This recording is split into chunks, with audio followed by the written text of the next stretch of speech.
Okay, seems good.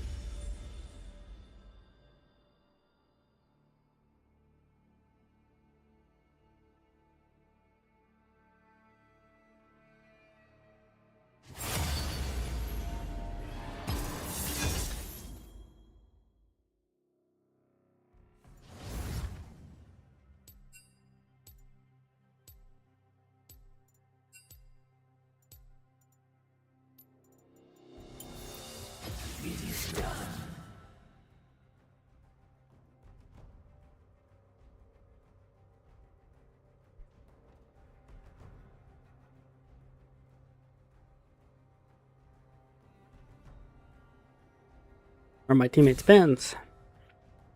Zilban.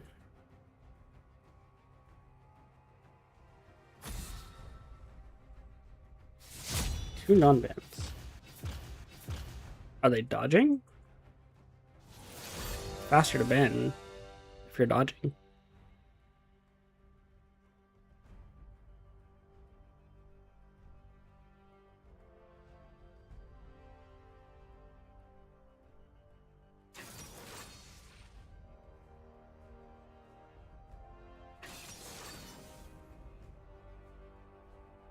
Udyr, Warwick. It's already kind of a lot of magic damage for the team.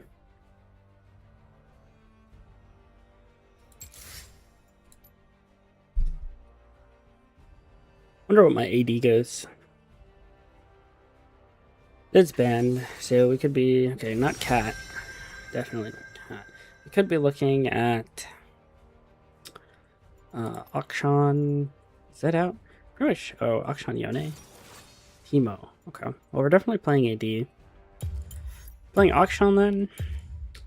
I feel like it's better to blind this than just to blind Yone. I don't know. Yone just seems broken, and I win every game on it. But I'd like to practice Akshan more. One scoundrel at a time.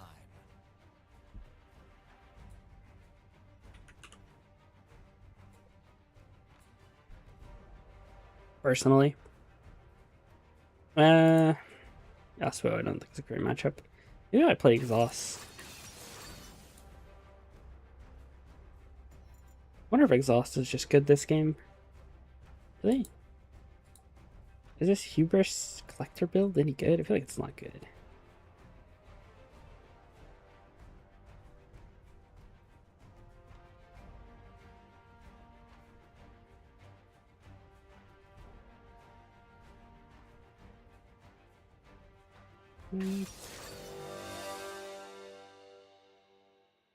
Looks like the stats on it might be slightly favorable.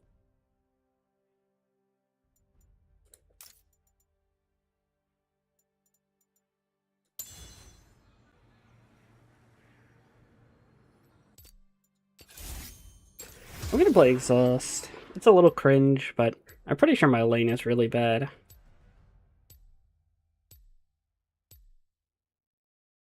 I'm almost tempted to play a electrocute lane. I see a lot of people go it, and I think it might be good on short trades. Like it's gonna be easier to proc that on a Yasuo than PTA. The only thing is, if you go electrocute into Yasuo, sometimes his shield will just eat it, and you'd prefer if you could like proc PTA just after his shield is broken. We'll see. I think it's just a good exhaust game. Like, so I don't get one tapped by half the people. Like, I get 1v1 Caitlyn with an exhaust.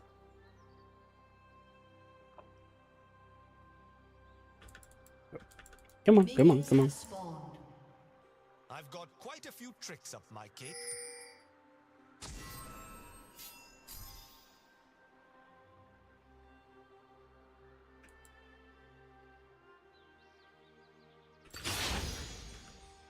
If he E's on me, I might just exhaust level 1. Huh, nice place. Lot of things to swing from.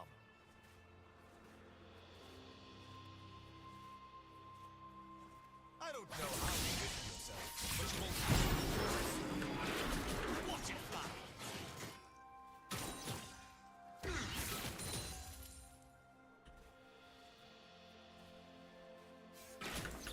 Oh, this. The world Doran's bow. Itself, you know.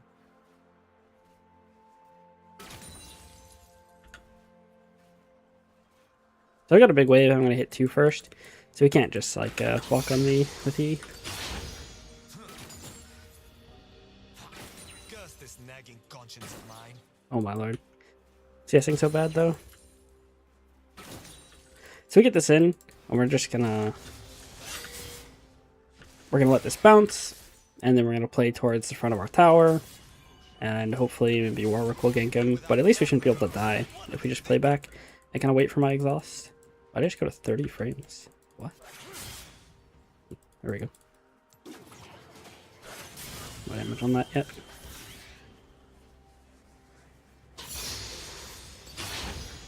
Things to do, scores to settle. Yeah. I should be CSing a lot better. You might just win my cannon. Nope.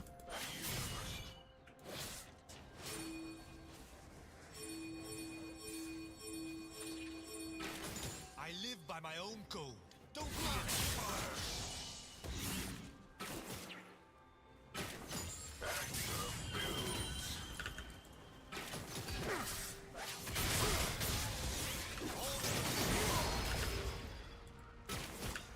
Wall jump. No shame.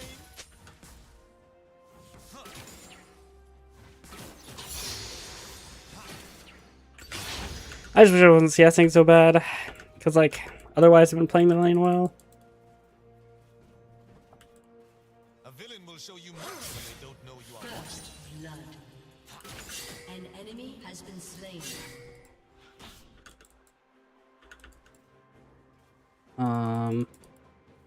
This is looking just giga cooked, no? They take one of An ally has been slain.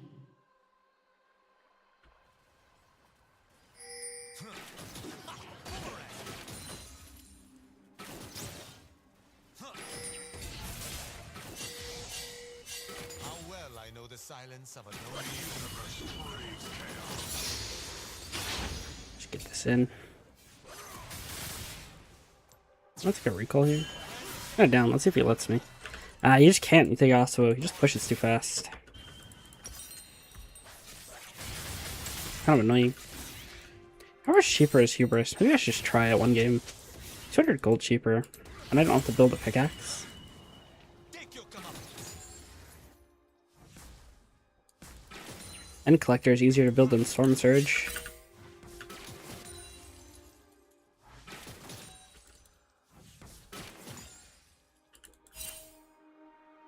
A scoundrel left alone will always be a scoundrel. I think the other build's better though. But I guess it's more cost efficient. Maybe a little more snowbally to go Hubris Collector. Should not be going for scaling the Yasuo. I just want to try the build. Talk is worthless. We are what we do.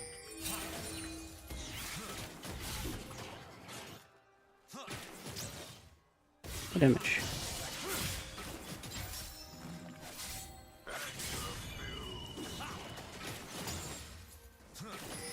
I laugh at them. Listen to me laugh.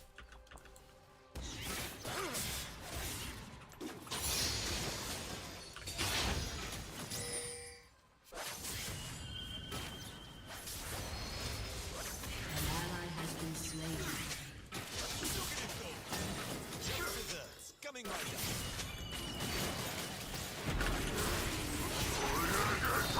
An enemy has been slain.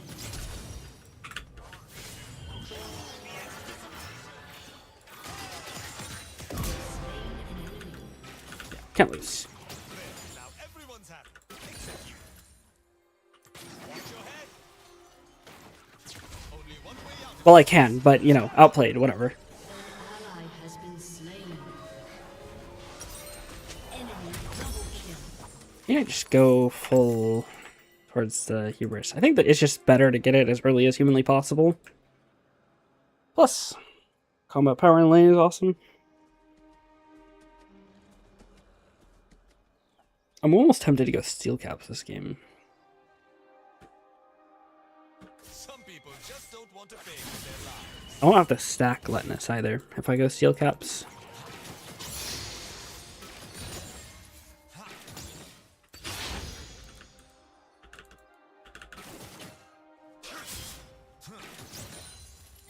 Gang dog, sentinel An business. enemy has been slain.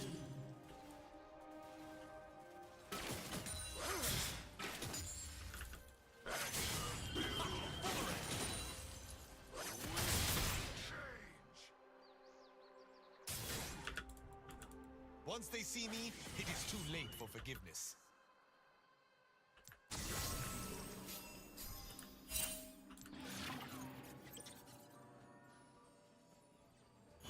I have you now.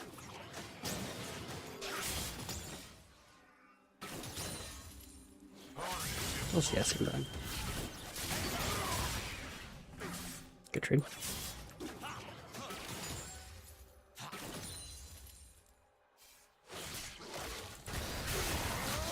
That guy's kicking in. Ally has been slain. 80 Udyr is just something else right now.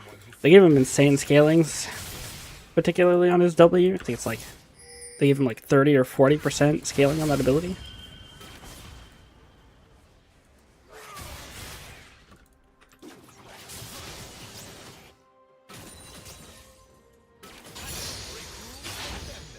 Ever so slightly.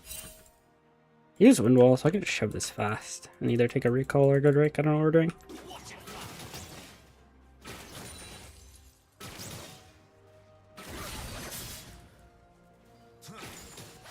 Is it wrong to kill killers? I'll ponder that. Like the mysterious boomerang, always return.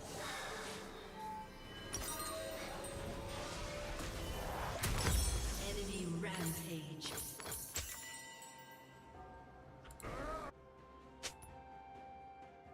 This Udyr's on a bit of a tear. Am I still getting Mortal Third? Well, they have a decent amount of healing. An enemy has been slain. Yes, Hmm. villainy is near. I don't know what I'm playing third here.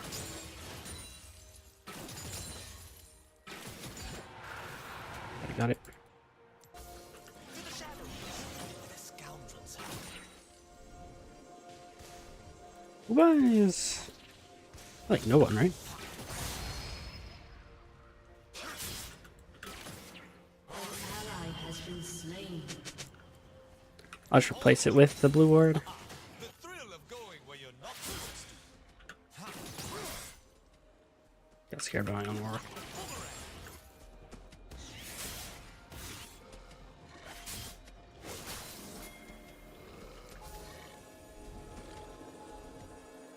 Some people deserve a low blow.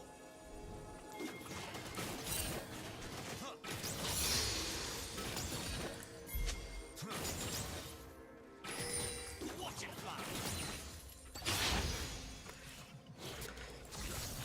It's safer if he just waits for me to push the lane real quick. But my Udyr happened to not come at him yet.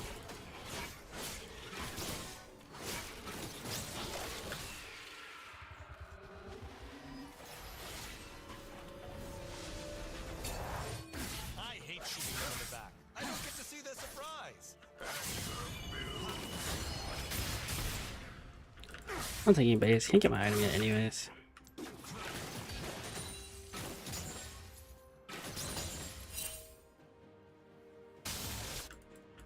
Who am I to decide who lives and dies? Just a guy.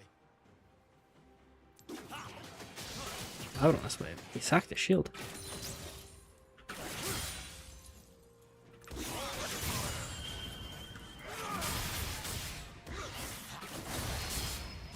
You know why I'm here. Fine. I'm actually leaving anyways. Right then. We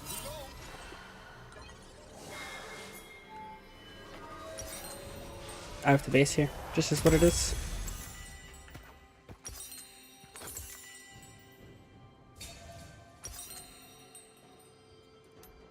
I already delayed my recall for Grub, so if he gets invaded there, there's just like, you know, too bad. Sometimes fate just All I can do. needs a little nudge.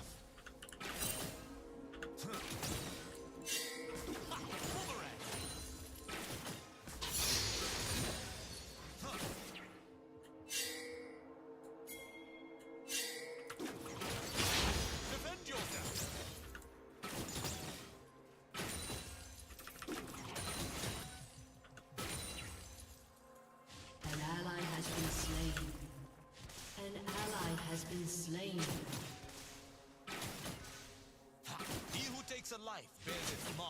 soul.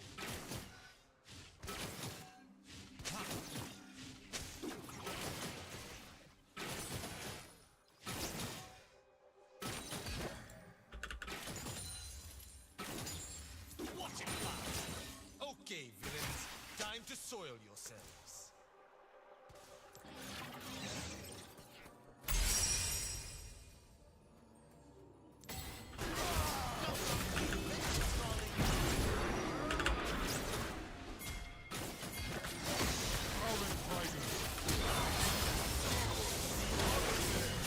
Damn, he's still in the jungle. Damn, that's really bad. I get my upgrades right now. I'm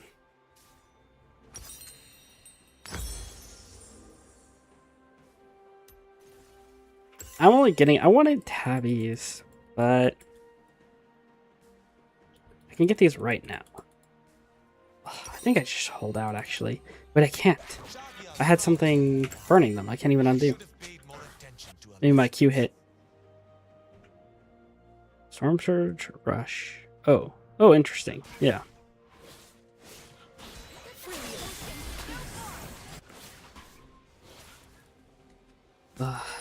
Yeah, might be just too hard. I've got quite a few tricks up my sleeve.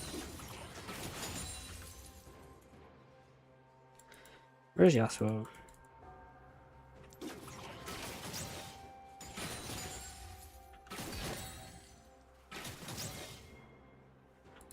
bad part about having friends, always having to avenge them. They know I'm coming.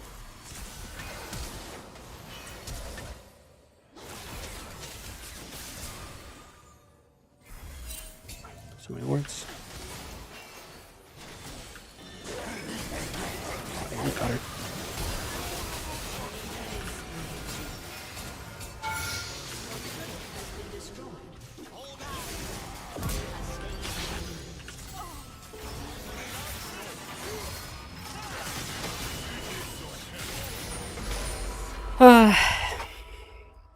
I could have played that better.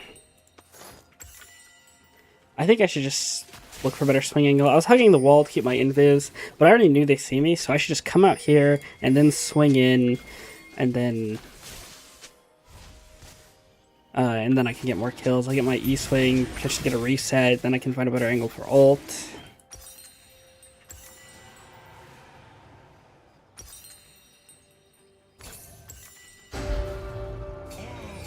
It's really scary. I don't think you can die on me if I play it right. But we're gonna go find out. An enemy is unstoppable. We have Teemo coming. This should be a definite no. Didn't even try to stun me. I'm a fun guy. Hold him.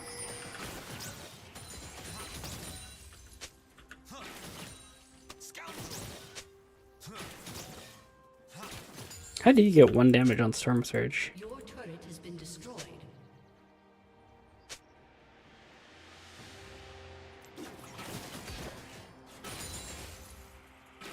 Nice place. A lot of things to swing from. I come and go at unpredictable times. That is Akshan's thing. Yes, Teemo, I get it.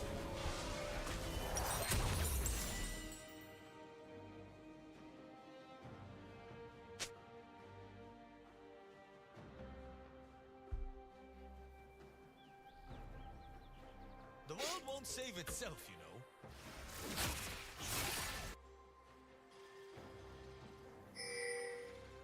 Ha! Boomerang! Your turret has been destroyed. Watch it! Oh, Does this nagging conscience? Shut down. down. Oh. Well, I think they could have gotten me. Yeah.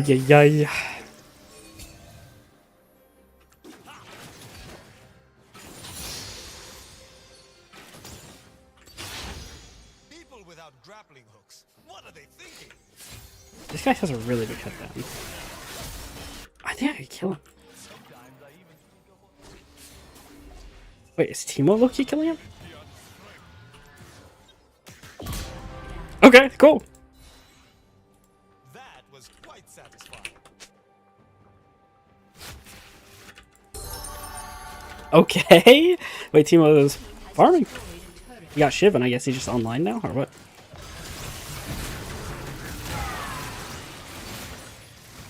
Things to do, scores to settle.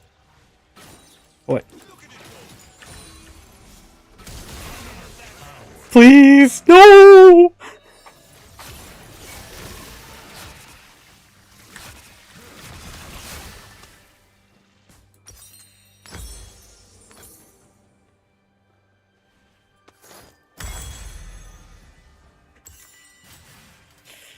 I don't think I'm going Immortal Reminder. Maybe I'll still pick up like Executioners if we end up towards that point in the game, but I'm not gonna go Immortal Reminder. It's just Volibear. And we don't have an Ignite though. Oh, Someone gave me I really don't want to build it. They're building so much HP. Like, it's just the LDR passive is so good. But even Sundered Sky is in. I live by my own code. Don't be an ass.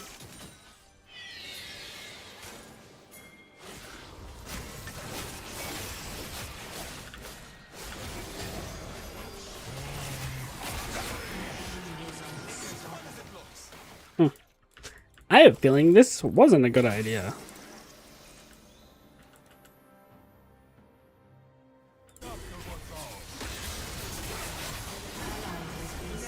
Jesus Christ.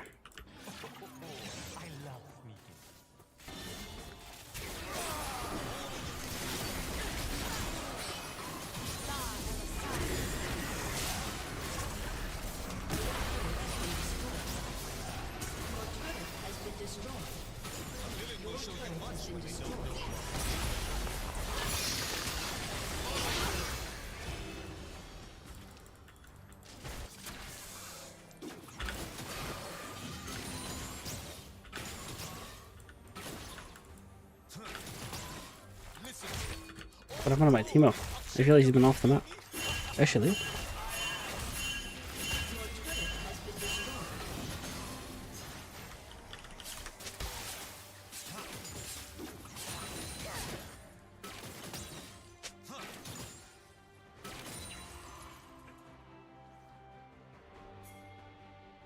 What else can I add to this gun? Maybe a shovel. No, a ladder.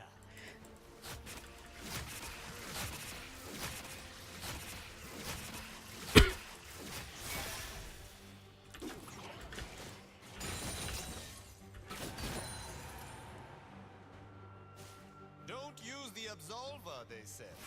No one must wield such a weapon.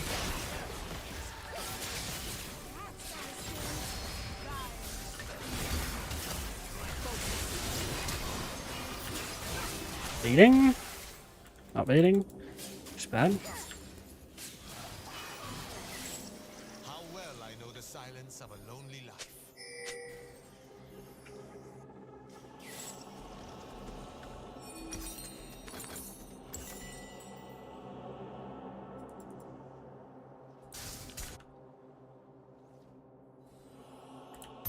It's important to stride into the wind so the cape flutters dramatically behind.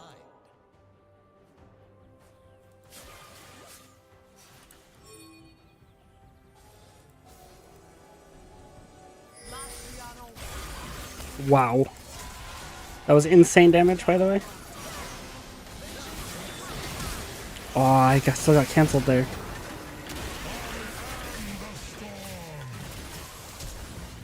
I can't see anymore.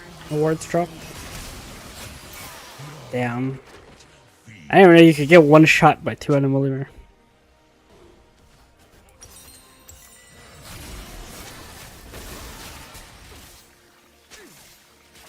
As expected. Your turret has been destroyed. Your inhibitor has been destroyed. Enemy has been slain.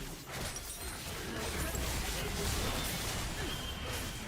Your inhibitor has been destroyed.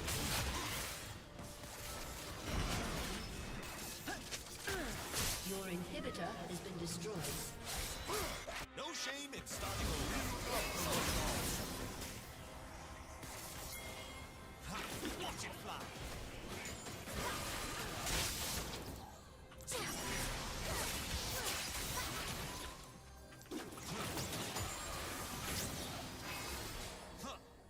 A scoundrel left alone will always be a scoundrel. All in the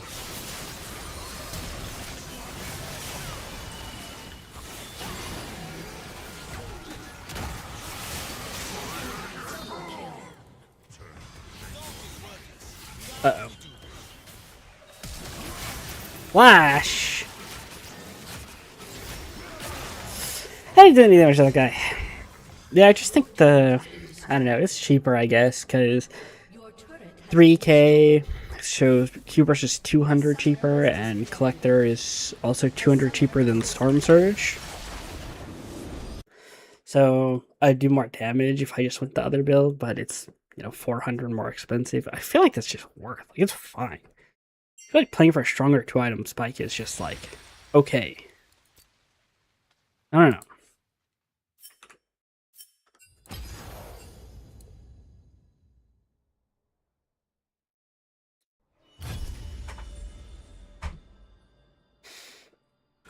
I'm just not a big fan of the full lethality builds. I think Hubris and Collector are both kind of bait items, but they have the higher win rate right now, is the biggest thing. And when I look at their breakdowns by item, it's just like Collector is about the same as Cyclosword. Oh, no, first item. Hubris has a higher win rate than Cyclosword. And second item, Storm Surge is... Where is it?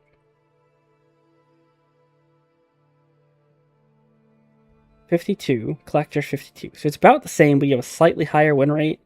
I don't know. I'm looking at this. Cyclosword Storm Surge has the higher win rates. I think I just reloaded the page and now it's fine.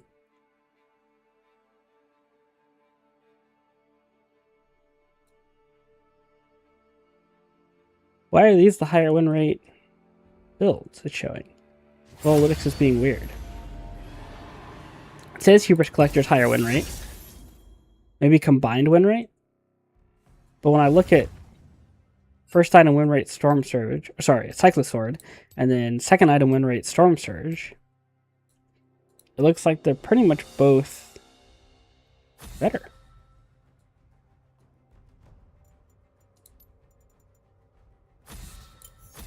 Maybe I'm crazy?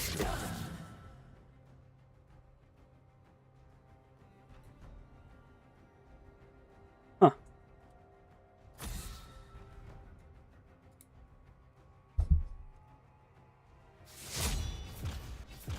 I don't know why the win rates on the build are so weird. It's displaying the wrong combined item win rate.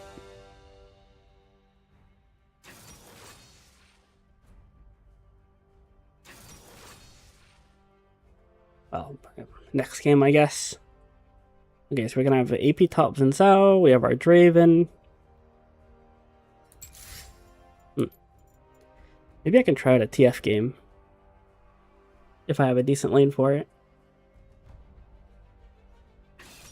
Leona Draven, wow. Into Yumi. That's probably no matter what AD they pick, a hard winning bot lane. Vex? I only play champs with dashes too. Wait, what? Oh, they swapped. If they're looking to play Vex, I could just play Artillery or something. That's not good into Vex Nocturne. Zeri Yumi. Okay.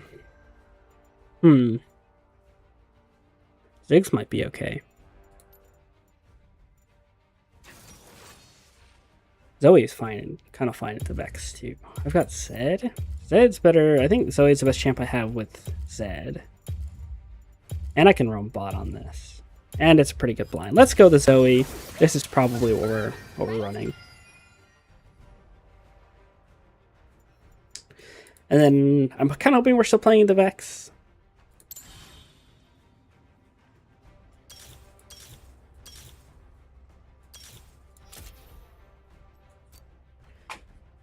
Gragas. It's kind of whatever. Playing into Galio. That kind of sucks because that champion's broken and can just one-shot us. all the time. It's kind of messed up.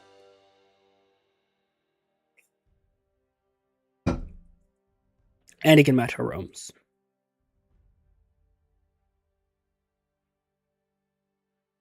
But I think it's a good Xin Zhao game too. We're just going to hopefully play to roam bot and win our Draven lane. That's what we're going to go for, I think.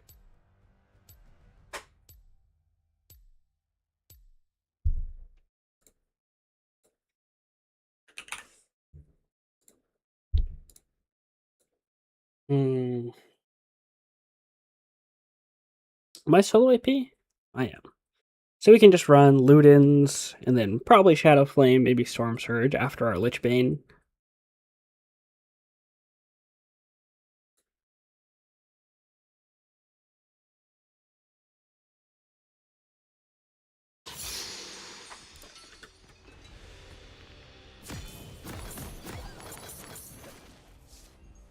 The light is too bright, the night is too dark. I want more colors.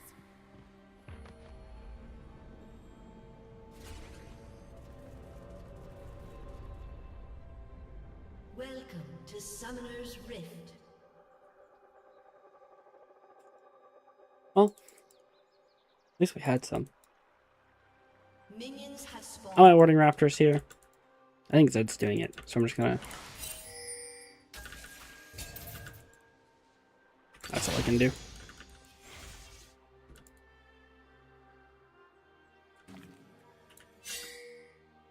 Nocturne's on that side of the map, Zin. This is a pretty chill reality.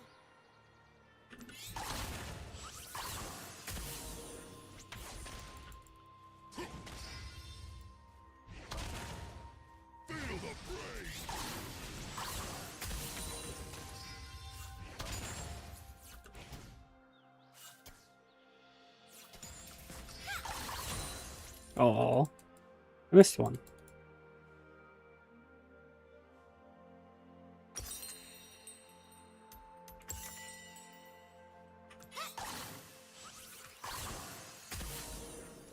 Starlight is an expression of something inside bursting to get out.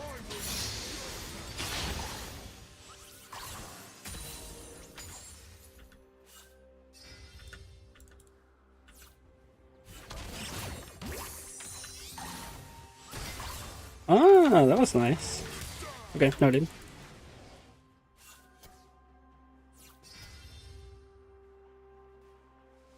He still lost the trade crazy hard, but, you know, that was cool, I guess. Oh. Boosted CSing.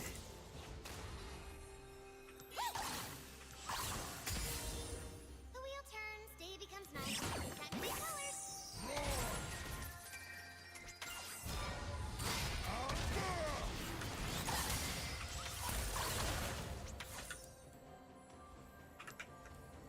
He's not running Ignite. He can kind of just die anytime. Oh, that hurt a lot. I can't take that.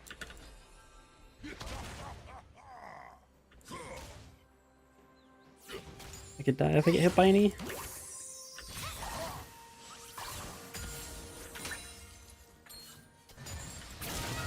not enough unicorns here.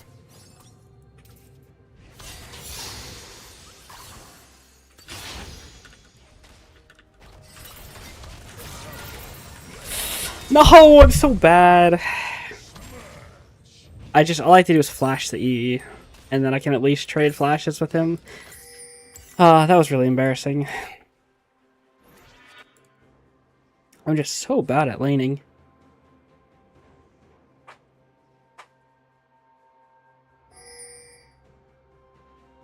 Are we done in this reality yet? Hello? Hello?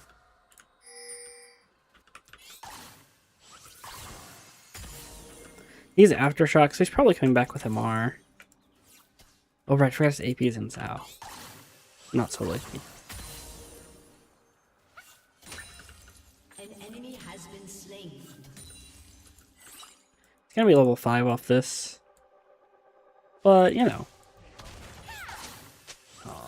It's not good. I actually can't push the wave. I'm just too weak now, I think.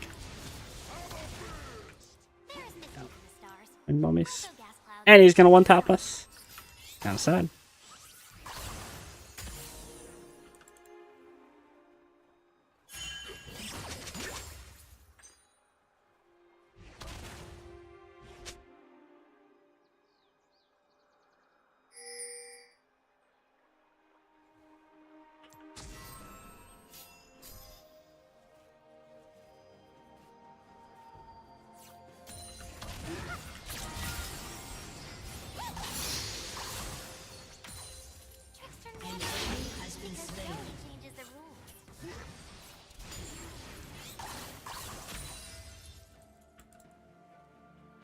An enemy has been slain.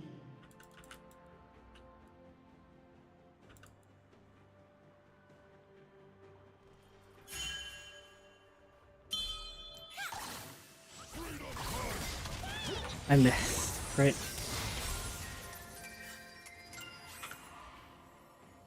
An ally has been slain. Galio is also kind of good into Zoe because you can play like your taunt can make me wake you up, which sucks a lot.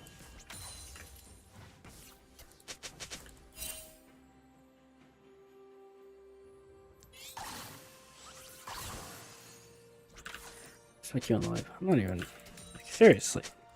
Wake up! Wake up! Wake up!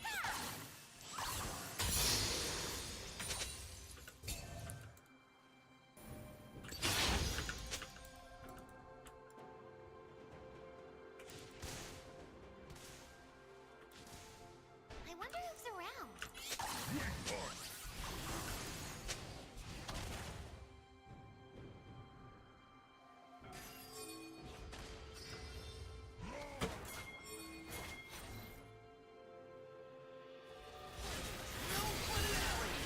I mean, Galio is just obviously gonna be here first, right?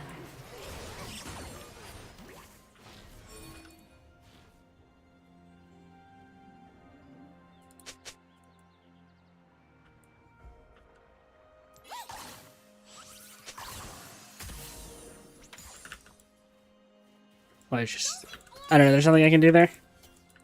It's just sort of obviously that play.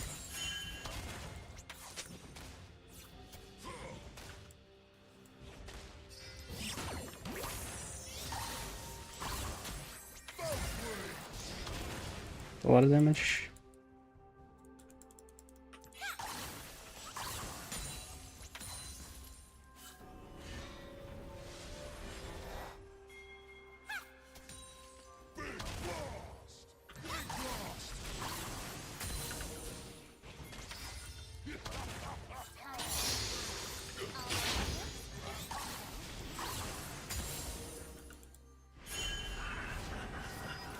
Yeah, they just have two roaming ults, and Ally has been slain. not surprised. Gay. Has been slain. Pop off though, bot. Galio in. I think he has CP. No, he just walked. Oh, he's Loki fine. Yeah, sure. Just like kill them. That's cool. We got 2 kills on Draven there. Take it. Maybe I go see if I can save.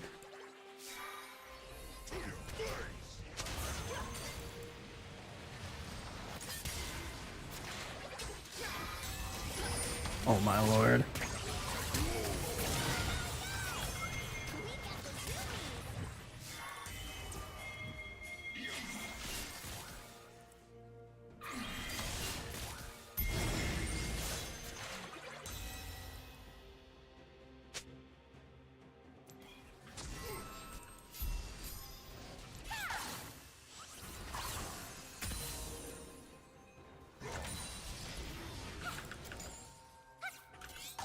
I don't mean to hurt you.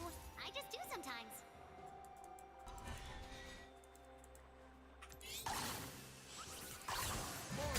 Nocturne doesn't have his plate yet. So I probably don't have to be too worried about ult.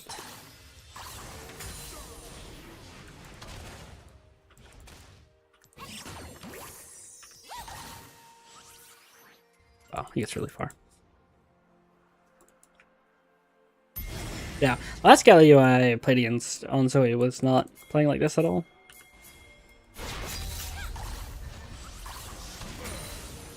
A new game begins.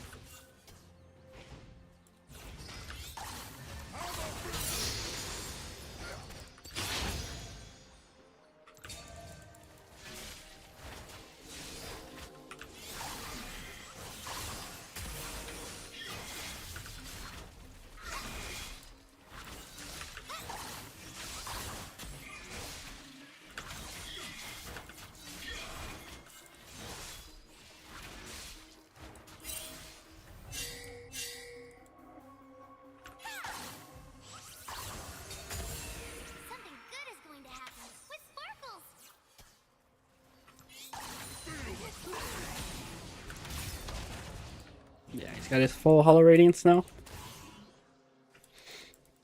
We're just gonna have to try to be useful with bubbles or something later. I wonder if I might maybe even go like a CDR item. I think I'll still go my Lich Bane, but maybe I'll get like a Horizon third.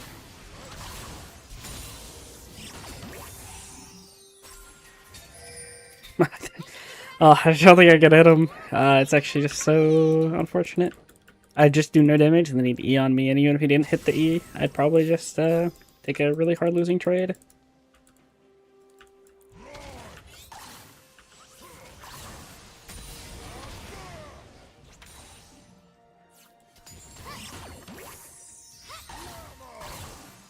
Oh my lord.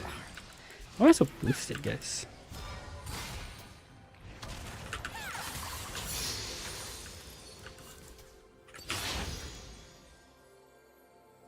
Actually pretty embarrassing. I'm here every millennia. I like it. Alright, so the whole SKT is gonna go kill my bottom now.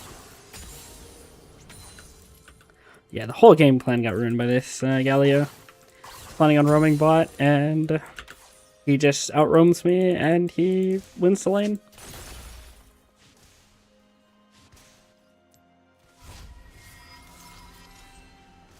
I think I'm gonna go ahead and grab my boots.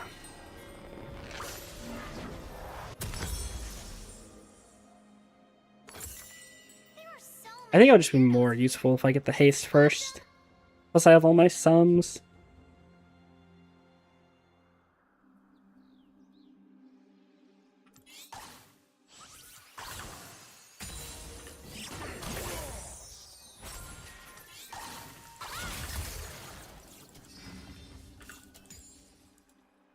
I'm gonna start getting points in my bubble now too. Enemy rampage.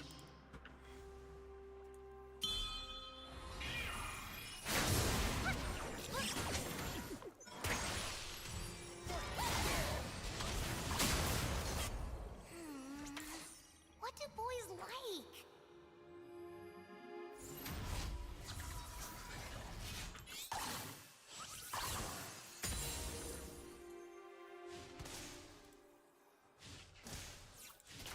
Stopping my Z space. My Dravens actually didn't die to that pop play, which is kind of goated. Might be dealing with a bit of a real one. I think you would die here, no, Galio? Unless the Nocturne saves you? Oh, wow, that the AoE didn't hit. I'm getting baited, right? For the Nocturne? Or for the Nocturne? I just want to pick this up, though. Like, I swear Nocturne's ready to ult on me right now.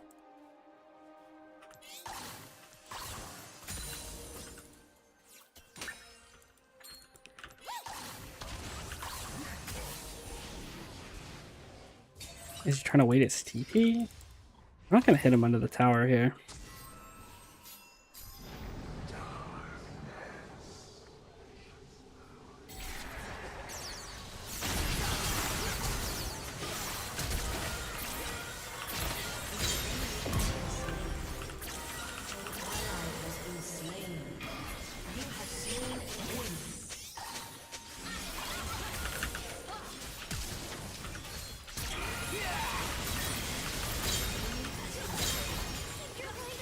Alright, we got Rome off, finally.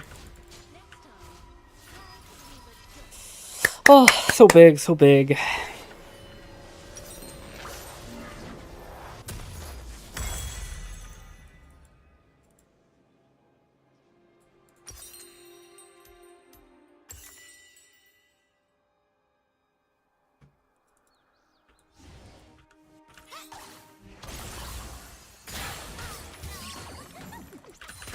Close. Oh! If I didn't auto it, I would have got it.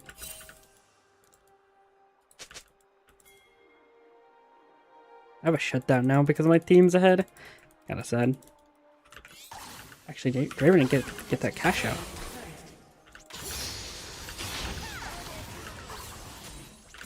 I might be a little bit strong right now, though. Just a little. I'm gonna run bot here. I think they're gonna die or come to back off before I even show up, though. Ooh, the TP.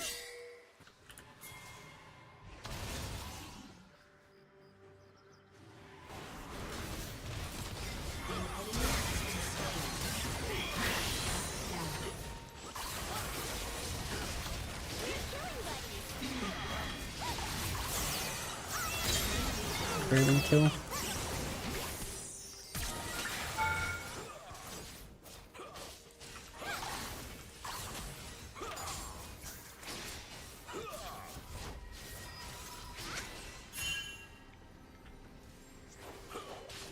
Your team has destroyed a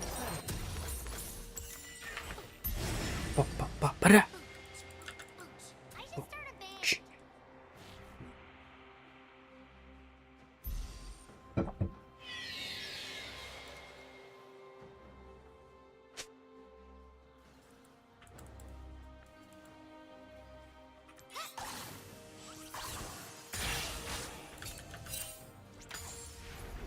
You know, I would just.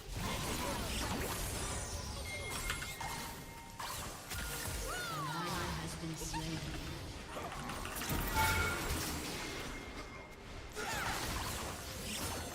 Damn. Don't think you'd auto the minion.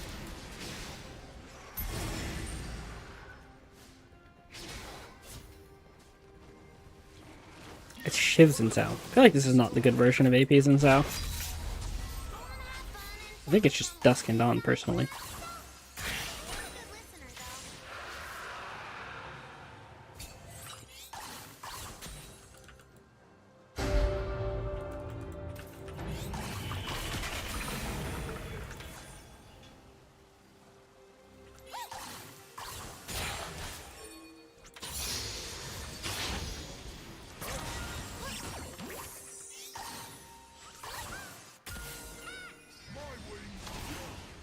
He has this Hex Plate, so Nocturnal could be up. While I wait, I will stay happy. Oh, But he's mid. So now it's a mid that has to worry about Galio potentially coming. I think this guy's gonna be on his... The Nocturne's gonna be on his red, if I had to guess. So this is happening mid. Shut down. Am I going? No. I wish I didn't miss my cannon, though. That's really embarrassing. Down. I'm gonna auto this and then walk mid, I think. An ally has been slain. I don't think I'm gonna get a lot of value on this side. dimensionally, but it isn't a measurable function. It's got a whoosh. Interesting. Well, that sucks, I didn't stay.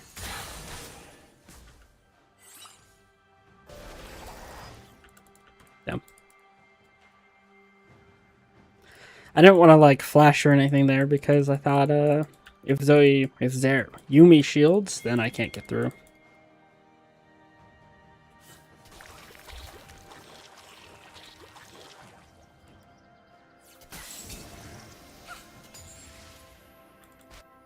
When the beings here look up, do they think we're looking back? We really aren't.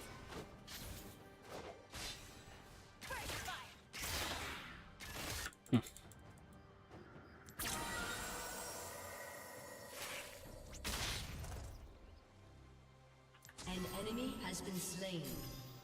An ally has been slain. Guys, thank you.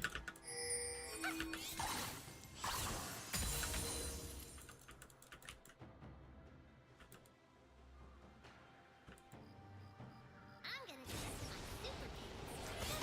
test my super pants.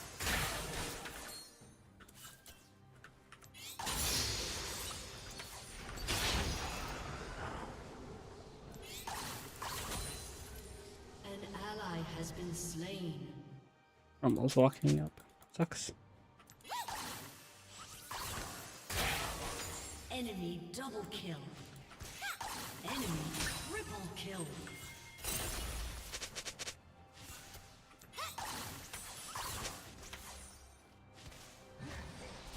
Your turret has been destroyed.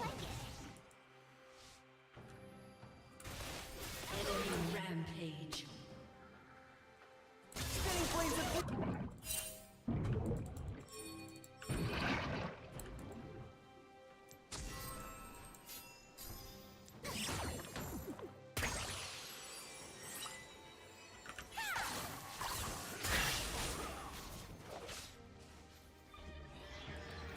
I've got 2 flashes. If he's somewhere in here, I should be safe. He walked out. I am supposed to give them a forgot the sonic pattern for it. And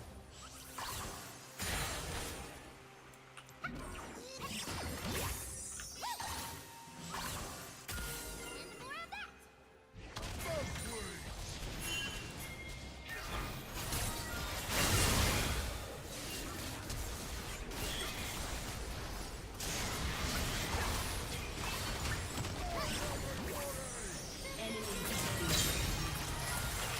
Shut down.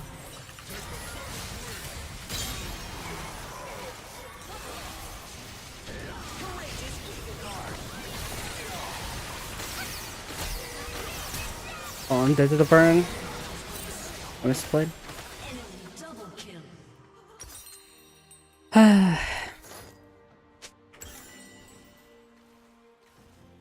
Yeah, well, they have 2 of the crazy ults, right?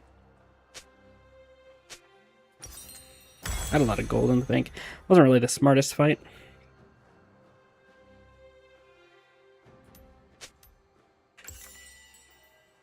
Your turret has been destroyed.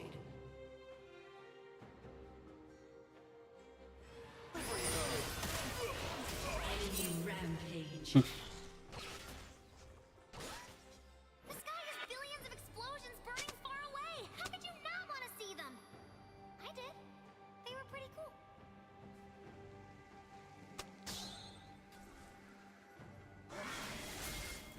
It's a low cooldown with enough haste.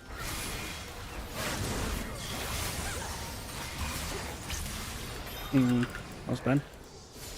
Can't really see right now.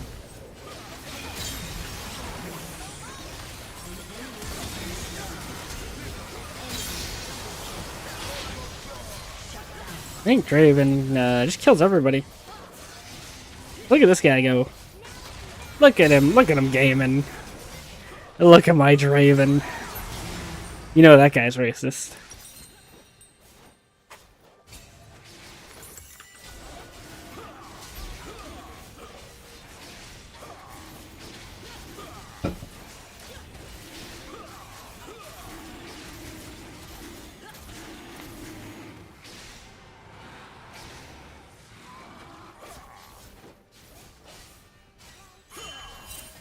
The sun and moon rise in time. To ash and murk. They didn't have TP either. Which kind of sucks. It means we might both have to play, or one of us is just going to have to play opposite side of the Baron, or we're going to play 5 side top. Which I actually can for a little bit, because they're not pushing out bot right now. So Draven's basing, so I'll just push one mid wave. And then maybe play top, depending on what they do.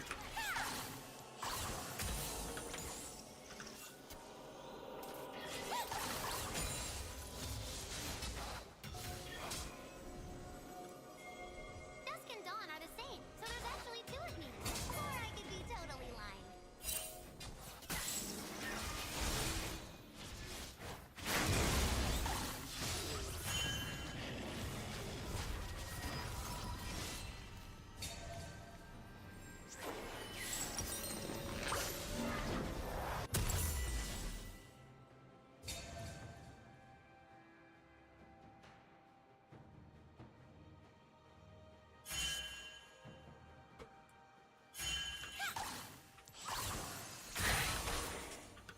I'm Zoe. What's your name?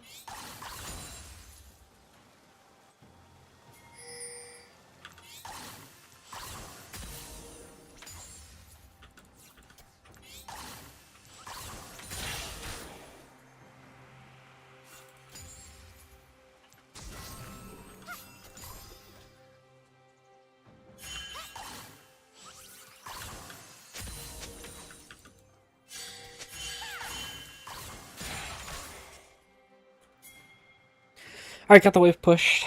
We can run mid now. And a skip, skip, and a jump, An jump. ally has Hope been not everything's over by the time I get there. An ally has been slain.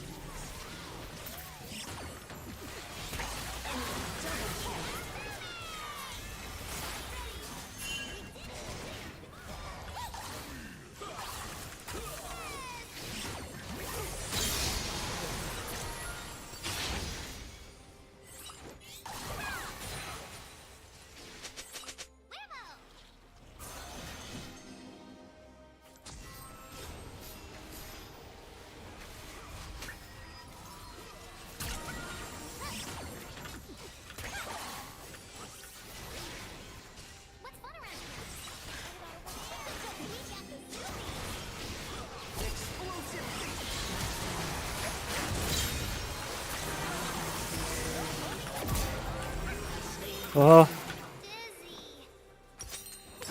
I knocked it over. maybe if I hit an ability every once in a while, like this game would be easier. Oh, that's good. She's gonna die. Hey, just go back. They're good.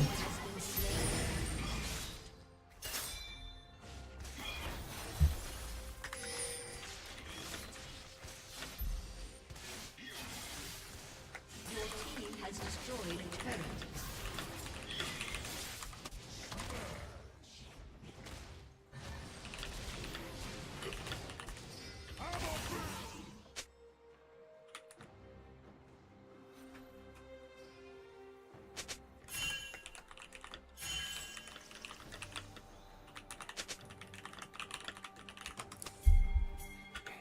I wanna go to some place.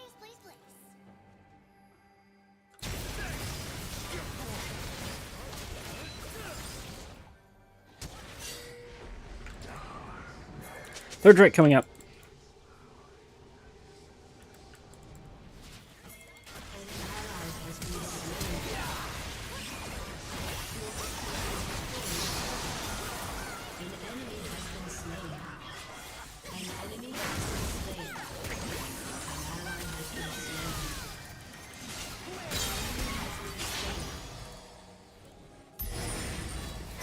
Need to bury that, but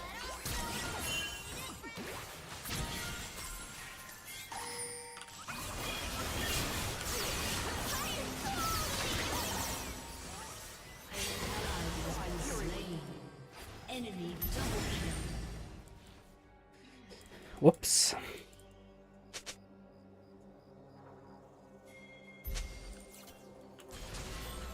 killing buddy. Whoops. I got the safe course is closed forever. Ah, no.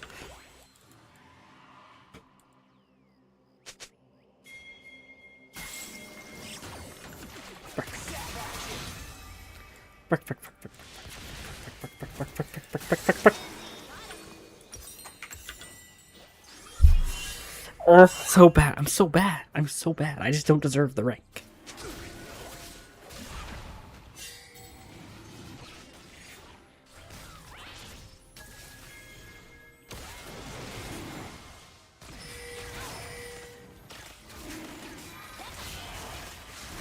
Yeah, we should have. It would have been great just to do the third dragon.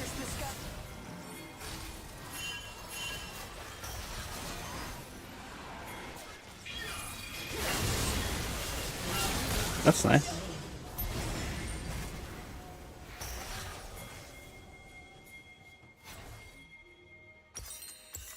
I could sell Dark Seal for it. Might be worth, honestly. Dust and dawn. What does this put me at? 40% haste, or CDR, I mean. Which, can we refund 8.5. 30% current cooldown.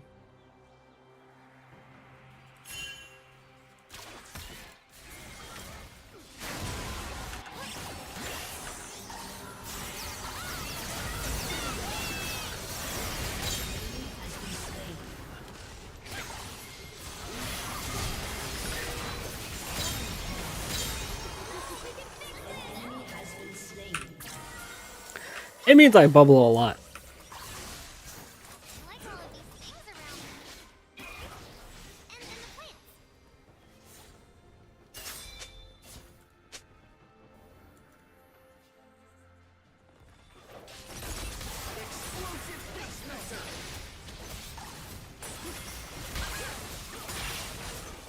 Your team has destroyed a turret.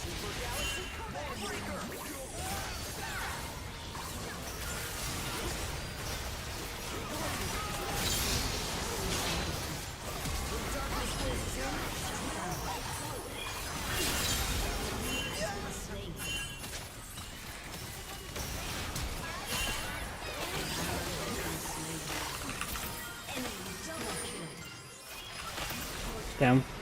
Messed up. I didn't get my auto off. Triple kill.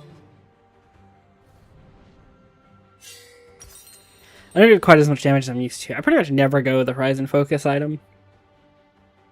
But I was just like looking at the game and I'm like, man, I think I'm just gonna be useless kind of damage wise. Because I don't think any of them are going to be one-shottable even with Pen, except maybe the Zeri, but Zeri's got the Yumi, right? So I think it's just better that I have the haste build.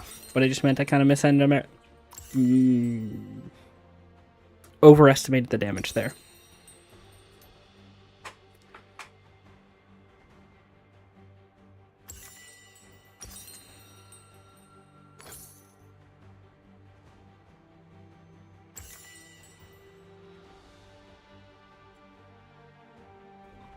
The boys existed.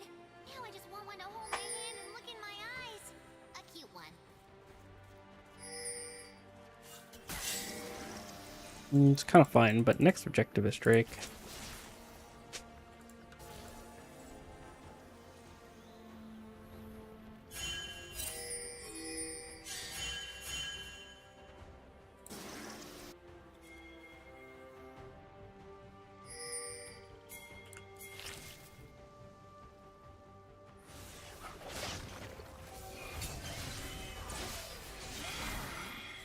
Talk on us, wolves, but how did I hang out anyway?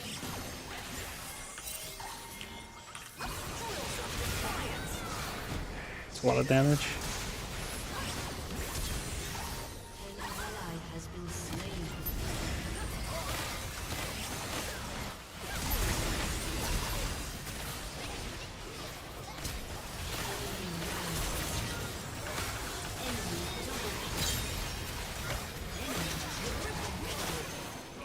Enemy quadra She's strong. I lost so much HP. I got exhausted too. Maybe I didn't get exhausted. I don't think I did. But I just lost tons of HP from that equalizer.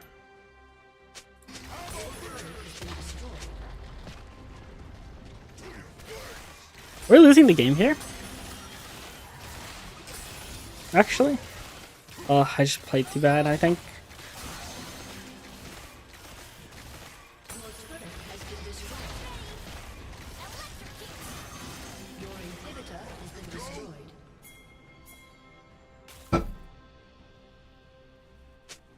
Just stand him. They don't do a lot of damage to towers, honestly.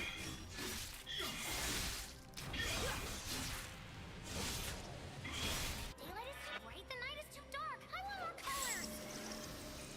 I think Galio overstacked armor a little bit. I actually think having a Bramble would be good here, but still, like Thornmail plus tier 3, probably too much armor.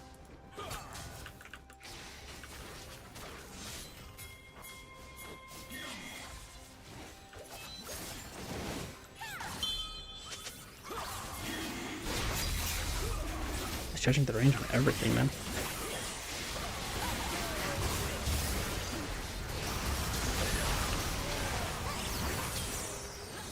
An ally has been slain. An enemy is legendary. Enemy double kill.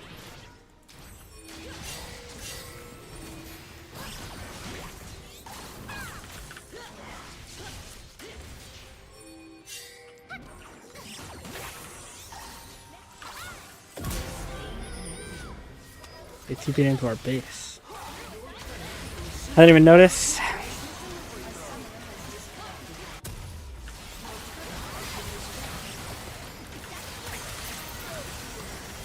Man, I just played terribly. Defeat.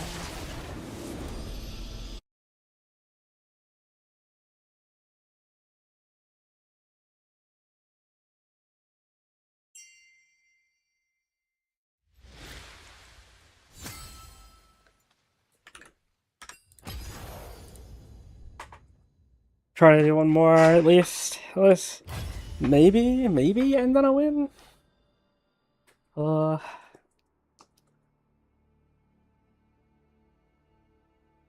I've just been losing every game. Every single game.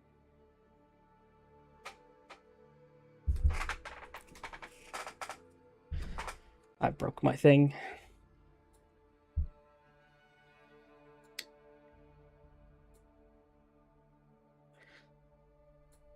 There we go. Maybe that's fine. Alright, just next game. Just next game. It's okay. Sometimes you play bad. It'll happen. We'll get this one right.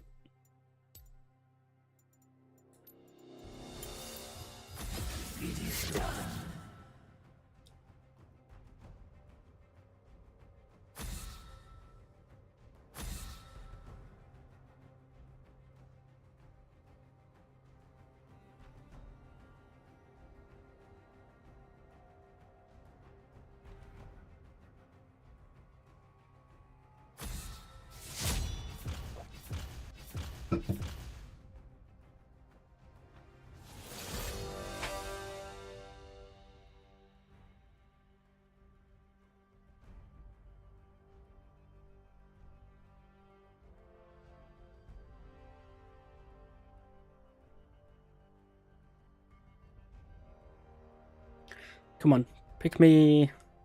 What do I want to see? What even wins in solo queue? Pick me Jinx. Another Draven. I mean, well, the last Draven was good at least, so I won't complain too much. I actually feel so bad. I trolled that guy so hard. If I just played even the tiniest bit better. Oh, interesting. I guess same way. What am I playing the way today? Maybe I just play an Aurora game. These are the... At least I win on this champion. Oh, I wonder if it's the same duo bot. Oh, we just had a Draven Leona. I'd be down if it's the same duo bot. They won really hard. Eyes unclouded.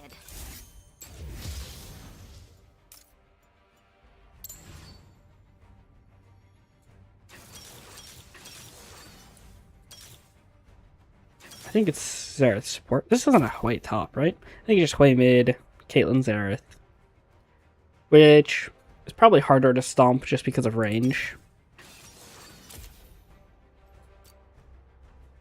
We have Garen or Rengar. A lot of these comps are a little degenerate.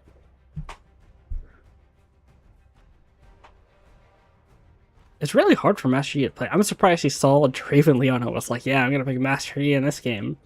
And then Garen also has outplay button. I don't know what he's going to do. Nocturne. Is Master Yi top? From bans, it looks like Hwei top and Nocturne mid. But I don't think that's what it is. I think we're actually going to see a Master Yi top into Garen. I guess if the Garen gets cheesed, maybe it's good for him. Or good for the Yi. But I think Garen should win. And I need to finally not troll a laning phase. Just one. Just one laning phase.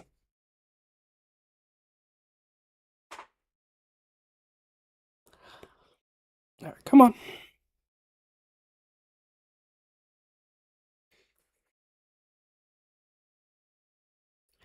We're actually going to get a quick loading screen. I feel like they've been so long lately.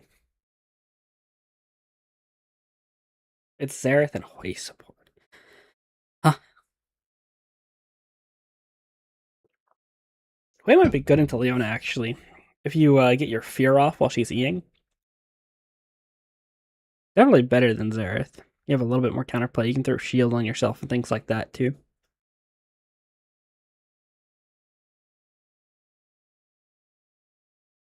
My matchup's a little bit harder. I think these lanes are actually better for them. But we could definitely, with Rengar Aurora, kind of maybe spam gank as Xerath. At least it's 6. He's dead permanently on the side lane. Some solo AP. I'll get the Storm Surge build. Welcome to Summoner's Rift. Hester, my friend, I'll do all I can. It's interesting. Collaborators. I know just the topic too.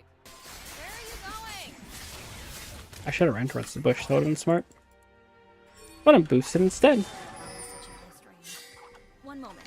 I need a change of scene.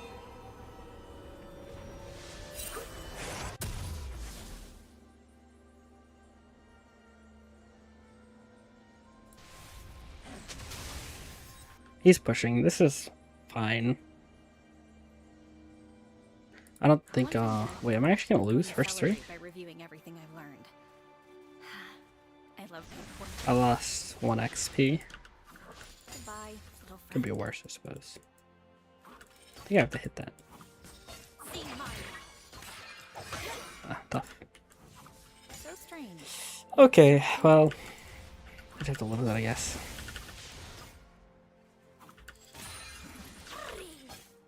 It makes things simpler when there is Zareth that just pushes the wave.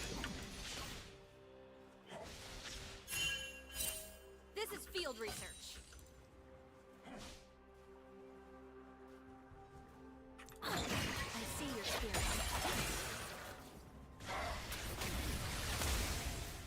Trade wasn't even that good. But I have TP. Sounds, the spells. I hate it.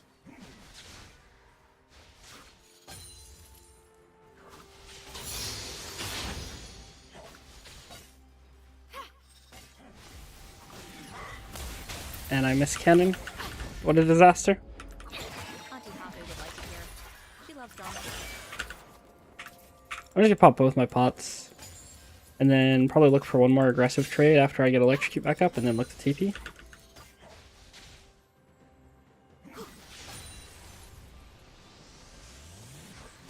Spirits here are different from the ones I would say that ends up being a pretty good lane state for me. An enemy has been slain.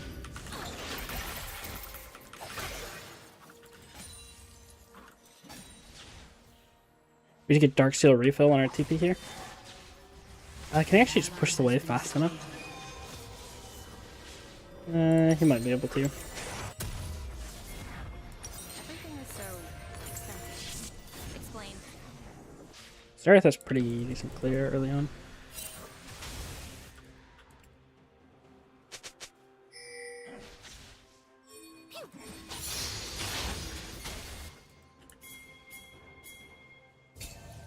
Fascinating. I'll review this later. Tiny hair. I've never seen anything like it.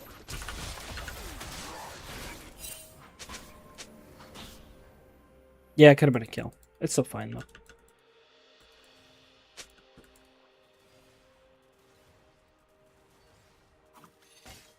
You're in my personal space. He just doesn't know what he's talking about. Because if I E, I'm just going to be out of auto attack range, so I'm setting up my electrocute and my passive, so I actually kill. An ally has been slain. Queuing out of range was bad. But other than that, how I played that was fine.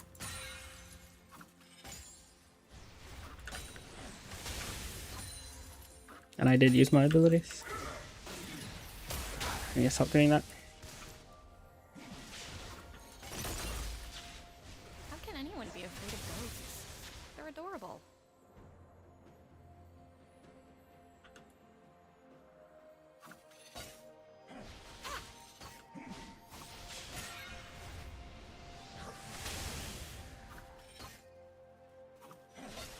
Interesting choice.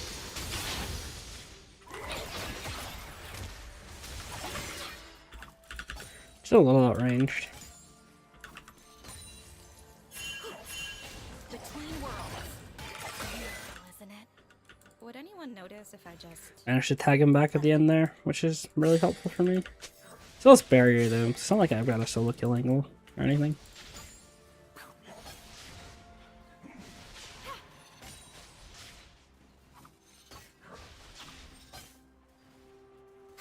I quite enjoy my own company.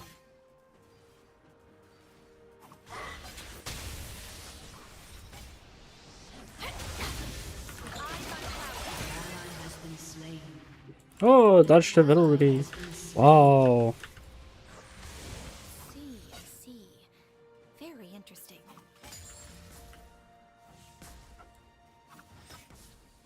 And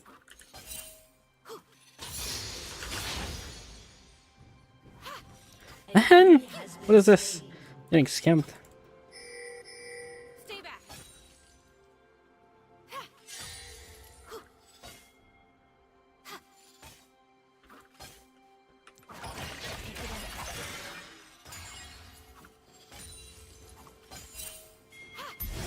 I have better things to do.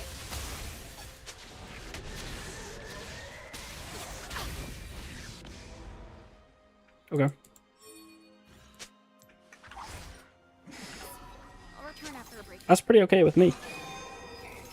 He can't push the wave as fast because he used all the abilities, and he's down ulti. And there's no way I was dying that ult. I mean, at best he gets my flash, but you know, I'm better than that, theoretically.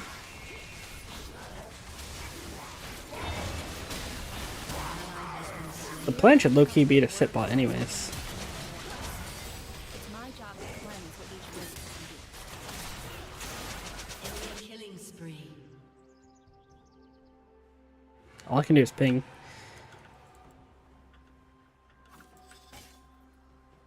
Isn't it? Deep breaths.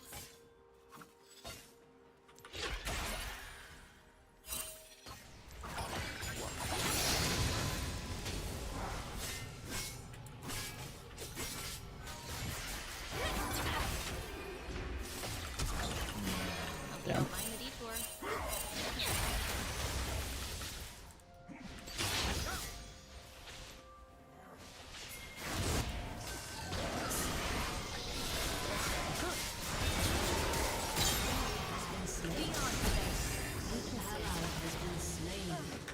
Enemy double kill.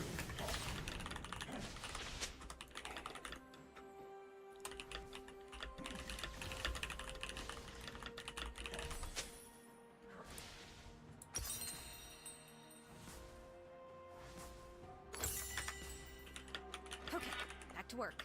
The spirits here still need me.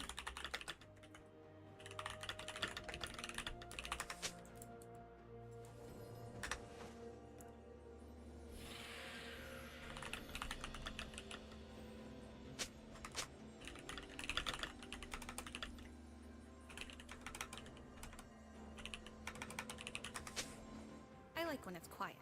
I can hear myself think.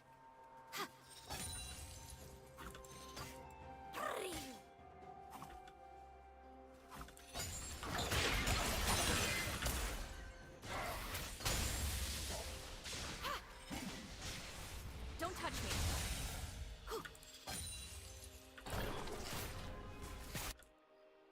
Enemy rampage.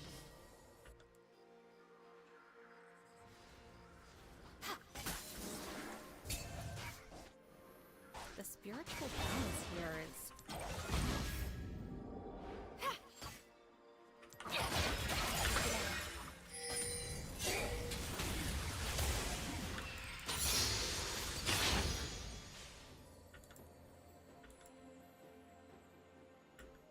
Respect my boundaries.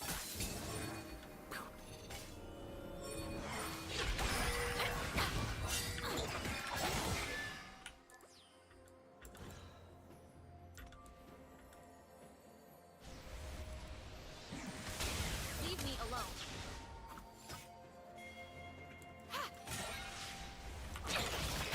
See your spirit.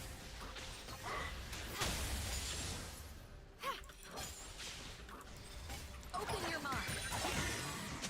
I should write home, so my family knows I'm still alive.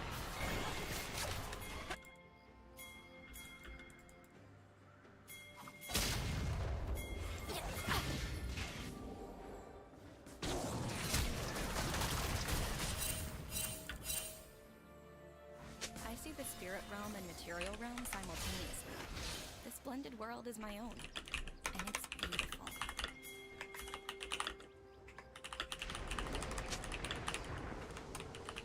An ally has been slain. An enemy is unstoppable. An go ally where my has been research takes slain. me. Your turret has been destroyed. Take it in.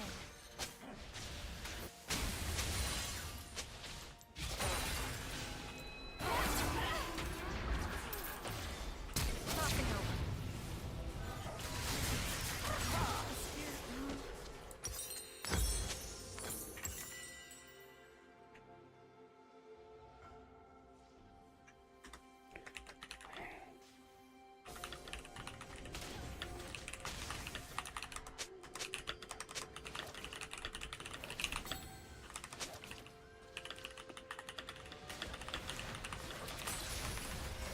Still corporeal. Enemy killing spree. Oh well.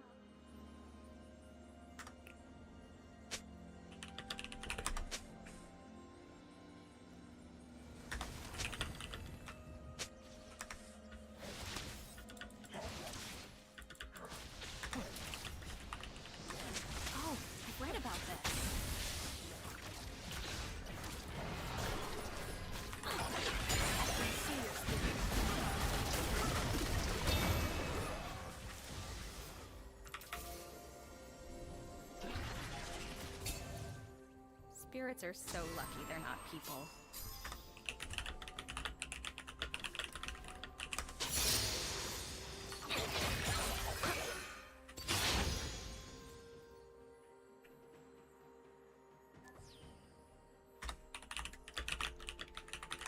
I won't let the demigod's old and forgotten lose their way into the fog of fog.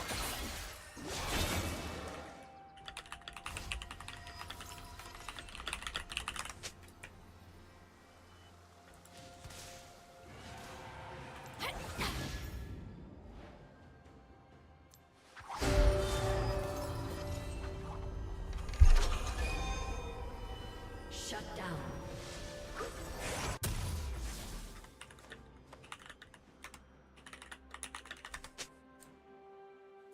Woke up early for this?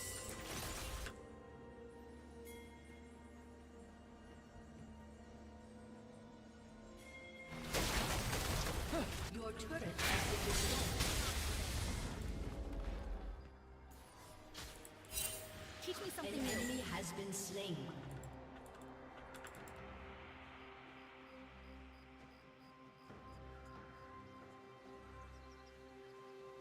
Damn, just terrible games today. This is why I don't want to be playing League every day. I'll do all I can to help you.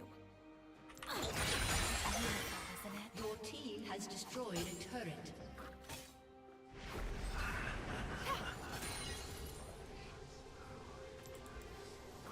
An ally has been slain. Let's get this over with.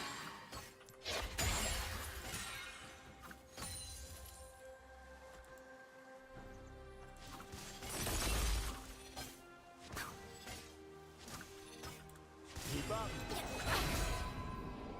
Sounds see the queen.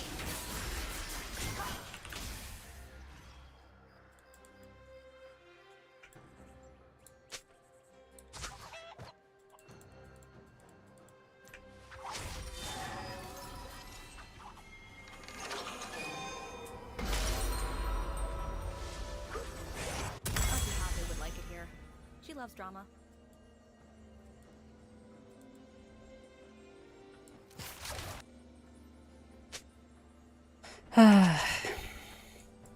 So miserable, so miserable. Your turret has been destroyed. Thanks. I hate it.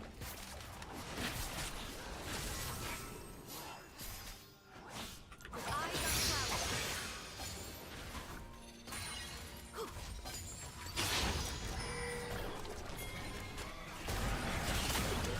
Our units here are different from the ones in the jungle.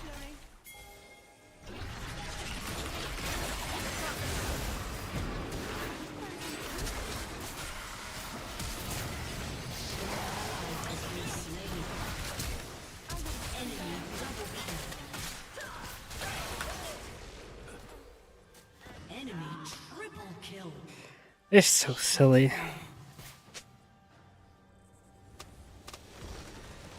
summoner has disappeared.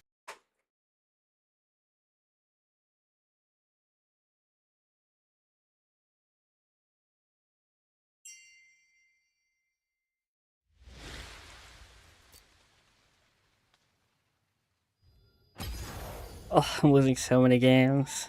So bad.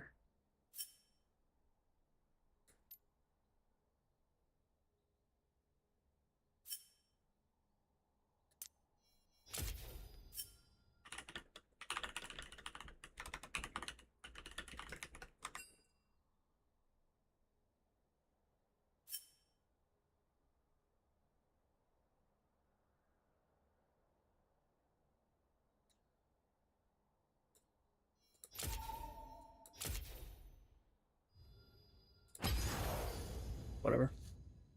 That's just a complete animal. Yeah, I'll be right back.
Okay.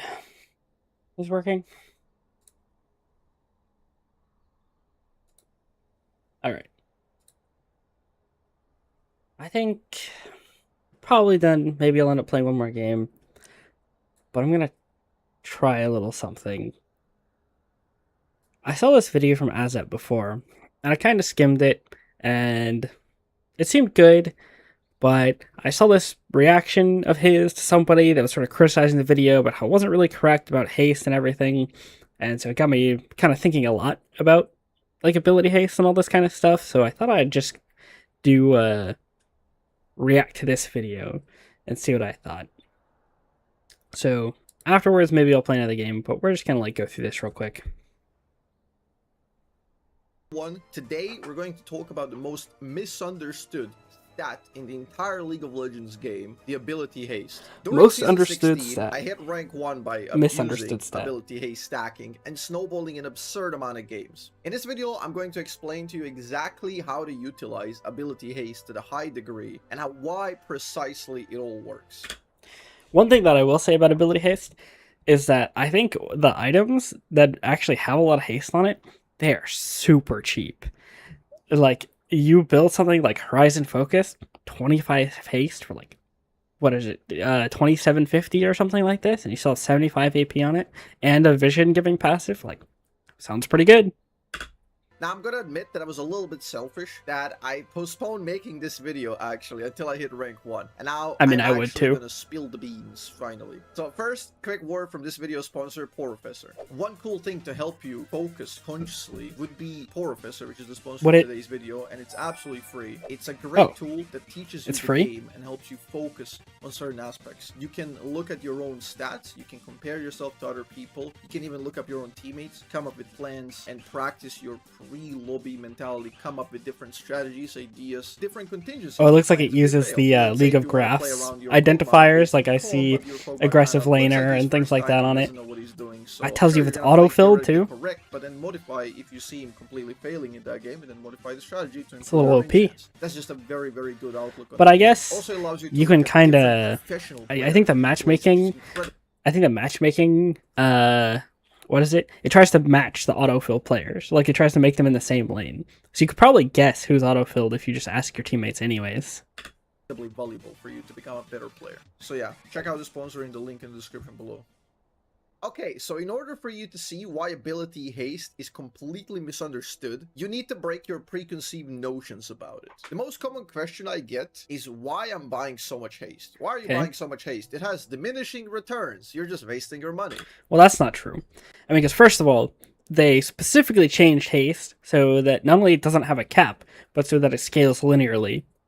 So it's just not true. It doesn't have diminishing returns. This sort of thinking stems from the fact that the ability haste used to be called cooldown reduction, or CDR. Cooldown Yeah. reduction was one of the most broken things that ever existed in League of Legends, because of how the formula is calculated. So as you see in the clip right now, I use that Red ultimate, Mercy, and let's the go. The shadow expires. Take a look. The ultimate is up and literally. I know this video. He was trying to do, I think it was 4 Cloud Drakes when it did ult haste. He's second. This is precisely why they changed it over time, because it was very, very difficult to balance, and why it was capped at 40%. And Yeah, so he'd go like a max haste build. He has 45% right now because you could take the rune. I think maybe you could get a little bit more like ult specific from a different rune. And then he's got, I'm almost certain he's got 4 Cloud Drakes right now, which give him a certain percentage of haste. 45 you use Ult bucket haste. inside. The beauty of the old cooldown reduction is that it gained more value the more you had it. So every subsequent percent point you would get, it would give you even more value. You can still easily see this by converting ability haste into cooldown reduction. That's something we're gonna look at right now. I will show you the official formula, how to calculate it, and then I'm gonna give you a trick to actually shorthand it and understand ability haste on the fly intuitively. To get the cooldown reduction number, you take haste over haste plus 100 and then times 100. Haste over haste plus 100. So if I've got, what's a common one that I end up with? Like 35 haste. So I've got 35 haste over 135 times 100. Oh, the math kind of sucks. But I guess this is roughly 35 divided by 135. If I was to going to be in the realm of 20%, I think. So for a basic example, if you have 100 haste, it ends up being 100 over 200, which is just 1/2 times 100, that's 50. So then you get to 50%. So 100 haste is 50% cooldown reduction. And the big thing to understand here is that if you reduce your cooldown by 50%, you're essentially doubling your base ability output because True. you get twice as many abilities. Okay, so now why Easy enough cooldown to understand. reduction was beyond broken is that if you would be able to buy another 25%, which is why they capped it precisely, you would get the 75% cooldown reduction. So that means for the another 25%, you actually get quadruple the ability output because you're reduced by 75%. That means only 1/4 of the cooldown remains. So you Yep. get 4 abilities instead of like that baseline 1. Now here's where Okay, it gets like makes sense, I'm really following. absurd when you start thinking about it. This is the beauty of the math here. Getting another 15% on top of that 75 makes your ability output tenfold, okay? So because you reduce 90%, you can squeeze 10 abilities into 1. Another 5%. Yeah, you only have a and tenth you of the get cooldown 20 remaining. Abilities. 20 abilities within the single baseline cooldown. So if you could theoretically imagine It's really easy if you just like convert it to the fraction version. 5% is 1/20th, which means it's 20 abilities in the same amount of time. Whatever you're DPSing over. 99% reduction, you would be able to do 100 abilities within the 1 baseline cooldown. And then another percent would reach basically the 100% or infinity. For armor and MR case, that would be 100% reduction, which means 0 damage taken. That's precisely why it goes like that. And this is called asymptotic scaling. And there's a very good beefy video about it by Right Step. It's a very solid video explaining concepts, so it's going to be linked in the description. If you want to Interesting. understand I don't know that one. which we will not need anymore for the purpose of this video. I'm just showing you the official formula and why it works exactly how it works, why the behavior arises. Now, that is some math and formulas, but if you don't really want to think about this a lot, this is how you're going to understand the haste. Your ability haste is a number Okay. of how many more abilities you can get in percentages. It's really simple. So if you have 50 ability haste, that means you get 50% more abilities. That means you get another half an ability. That's why Interesting. haste is like normalized. It's normalizing the curve, and it's very, very easy to work with. So if you have Okay. 100 ability haste, you get 100% More abilities, which double the means abilities. 250 Yeah, that makes a lot of output. sense. And if you remember what will be talked about earlier, 100 ability haste is 50% CDR. If you get to like 400 ability haste, you get 4 more abilities. You get another 4 abilities in the original cooldown, which is 400 haste equals 80% CDR. So that means 5 abilities within the original cast. Okay, now why Okay, is this like yeah, that ranking kinda one, season helps 16 contextualize US it. Yapping? Why is he yapping so much about these? I think that's really mostly going to apply for people who are like theory crafting builds. I highly doubt you're going to be like in game and thinking like, oh, if I buy this, I'll get 15% more abilities, and then that's going to affect my damage in X way, and you know, start buying things based off that in game, but maybe out of game. If you're like looking at your champion and your AP ratios and things like that, you know, then that's a useful conversion if you don't actually have to plug in the formula every time. Obscure percentages and numbers. Who cares? Well, I do. I care. You should too. And let me show you why. I'm gonna show you one of the most interesting builds I've discovered during last season. It worked better with the high AP Horizon focus because it was a better as item number 1 due to very high AP and not relying on the percent bonus. It was like 100 AP and 25 haste or something like this. Right, games? Huh? Now it relies on the percent bonus, so you want to buy it second or third. What I do is I take these runes and I take these 2 initial items. You get 10 Yep, so ability just haste max on the haste. Transcendence. You get 15 ability haste on normal And the, I think, something like 8% cooldown reduction on kill or something like that. abilities with the legend haste. You take plus 8 ability haste on the runes. Underrated rune. 33, and that's just runes. That is 1/3 of an ability more in an extended fight. So in extended fight, we're essentially increasing our damage output by 33%. It actually goes way beyond that when you do combinatorics and like the value of abilities that are synergizing with each other and enhance each other's value in numerous different ways, which we're Right. going to later. Okay. But that's just very simple way to understand it. And then you just finish the Horizon Focus to get that spike, and then you finish Archangel, which will convert perfectly in time. But Oh, I get it. So you're just, again, just maximum haste. you get the 2-item spike, you get the lucidity boots. Okay, so now those 2 items are 25 ability haste each. Add it up Just for 50 me. plus the boots 10. That's 93 total ability haste plus blue buff, which you're supposed to secure in the mid to late game, and that's 103. That's just an Yeah, I mean, you know, you can add the blue buff. I guess that's fine. In perfect conditions, you're going to have it, but, you know, sometimes you're going to die, or someone else will take it, or, you know, whatever. absurd. But it's definitely was more available last season when it would just everyone would get it. Now you still only one person, so you could also not be on that side of the map. You know, it's Third whatever. number, 103 ability haste with 2 items. Why this is so absurd is that we talked about the percentages before in the cap. You would get like maybe one person reaching the cap in the game back in the day of 45%. And 45 is an absurd amount. With this, we get slightly over 50% because 100 ability haste is 50% CDR. So Yeah. if we paid attention, So you're kind of like I playing described Earth the with full formulas haste earlier, builds these explained days. the trick to understanding haste. But we also saw this like when they first started doing ability haste instead of CDR. Like we saw like Riven builds with over 100 haste and things like this. Haste stacking is not new, but it's definitely not a very common abuse. I think especially with mages, people put a lot of like haste and health on mages or on mage items, and then people wanted more raw stats, and so when they actually did introduce better items like Shadow Flame without health and all these things, that mages started leaning into it more, but maybe too much. I think there's a lot of champions that benefit a lot from haste. People recognize it on Syndra. Syndra's a champion where people do realize it's like, well, you kind of get a lot of AP naturally, and you don't really need the extra damage, but having extra stuns is really valuable. So you see people going the Blackfire Torch with the Cosmic Drive and things like that on Syndra. Now we know what it means. This means I basically get double the raw output of my abilities. In extended fights, this is insane value. And that's not even mentioning the weakness windows being shorter. For example, if you toss an ability, your weakness window is like shorter because enemies have less time to punish you because your defensive abilities and your zoning abilities are going to come back up. That's a really awesome point, actually. Yeah, you're probably not going to think about that because before you were just kind of talking about how much more damage you might get from, you know, like having more abilities, but it's also true, and I think it catches a lot of people off guard, particularly in regards to ultimates. Obviously, it's nice to have your E up more often on a champ like Vel'Koz, but even early game when you just have a lot of stacking haste, you ult in lane, and people are thinking your ult timer isn't going to be up for this wave, but you have whatever 25 haste, so you got like something maybe like a little over 10 seconds off your ult cooldown because it's gonna be really long level 1. And then they have it sooner than you think because maybe they're using their own ult timer to time it or something like this, and then you can sort of catch them off guard or have like a little bit of an extra window to play with your ultimate where someone else doesn't by building haste. This is just true for basically every character. That's something that like a high level player though, like Azap, is going to be able to abuse a lot more often. They're like, I've got the haste, I know the ult cooldowns, I'm going to abuse this timer, I know I'm going to have it ult before someone else.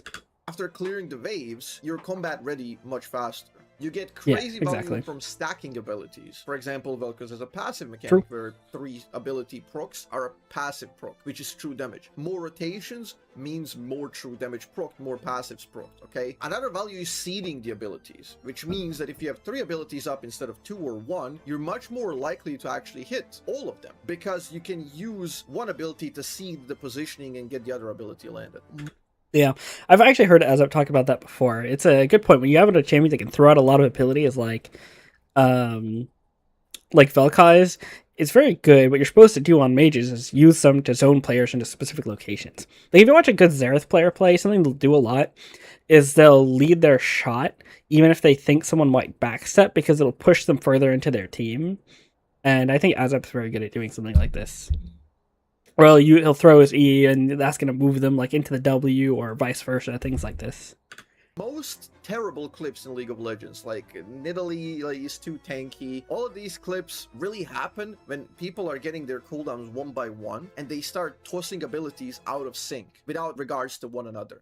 Nah, fuck that shit, man. He's too tanky. Abilities, especially in mages and like casters and basically everybody, but in general, the abilities are synergistic. They have more value when they're done together. You can use your Q but that's slow often true, and then that guarantees the EW. You can hit enemies with the E and then guarantees the WQ. If you have 3 abilities, you're much more likely to land all 3 instead of getting one by one up. And then you shoot a Q, enemy dodges it, and then your W comes back up. Then you toss a W, it hits first part, not the second part. Then you get the E.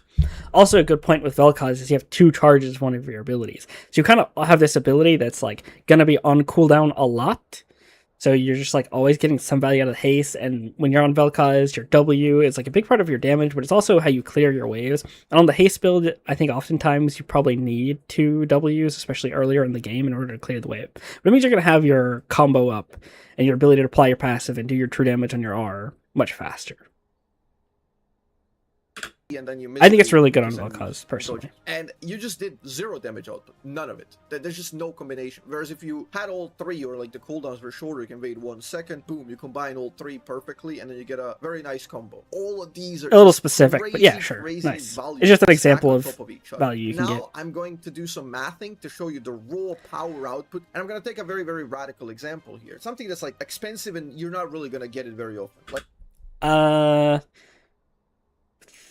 Okay, let's just see. Luden's Death Cap. Luden's Death Cap gives you 300 ability power and 10 Okay. ability haste. This is a more expensive build than the second build I'm going to show you, and it's just less reliable. You never really do this, but just Yeah, like I said before, haste items really cheap, super nice. to compare the raw power. So that's 300 AP on 2 items, versus you get Horizon and Archangel. That is And you're gonna get the shield from your archangels. 165 AP and 50 ability haste. So you're basically getting double the AP, but on the other build you get 40 haste. We're not even going to go into the effects of the items here, and we're going to negate that, even though the second build has way more value. So Yeah, so kind of what he's talking about is you have the proc from the Ludens, which gives you like a little bit of damage, maybe some wave clear early.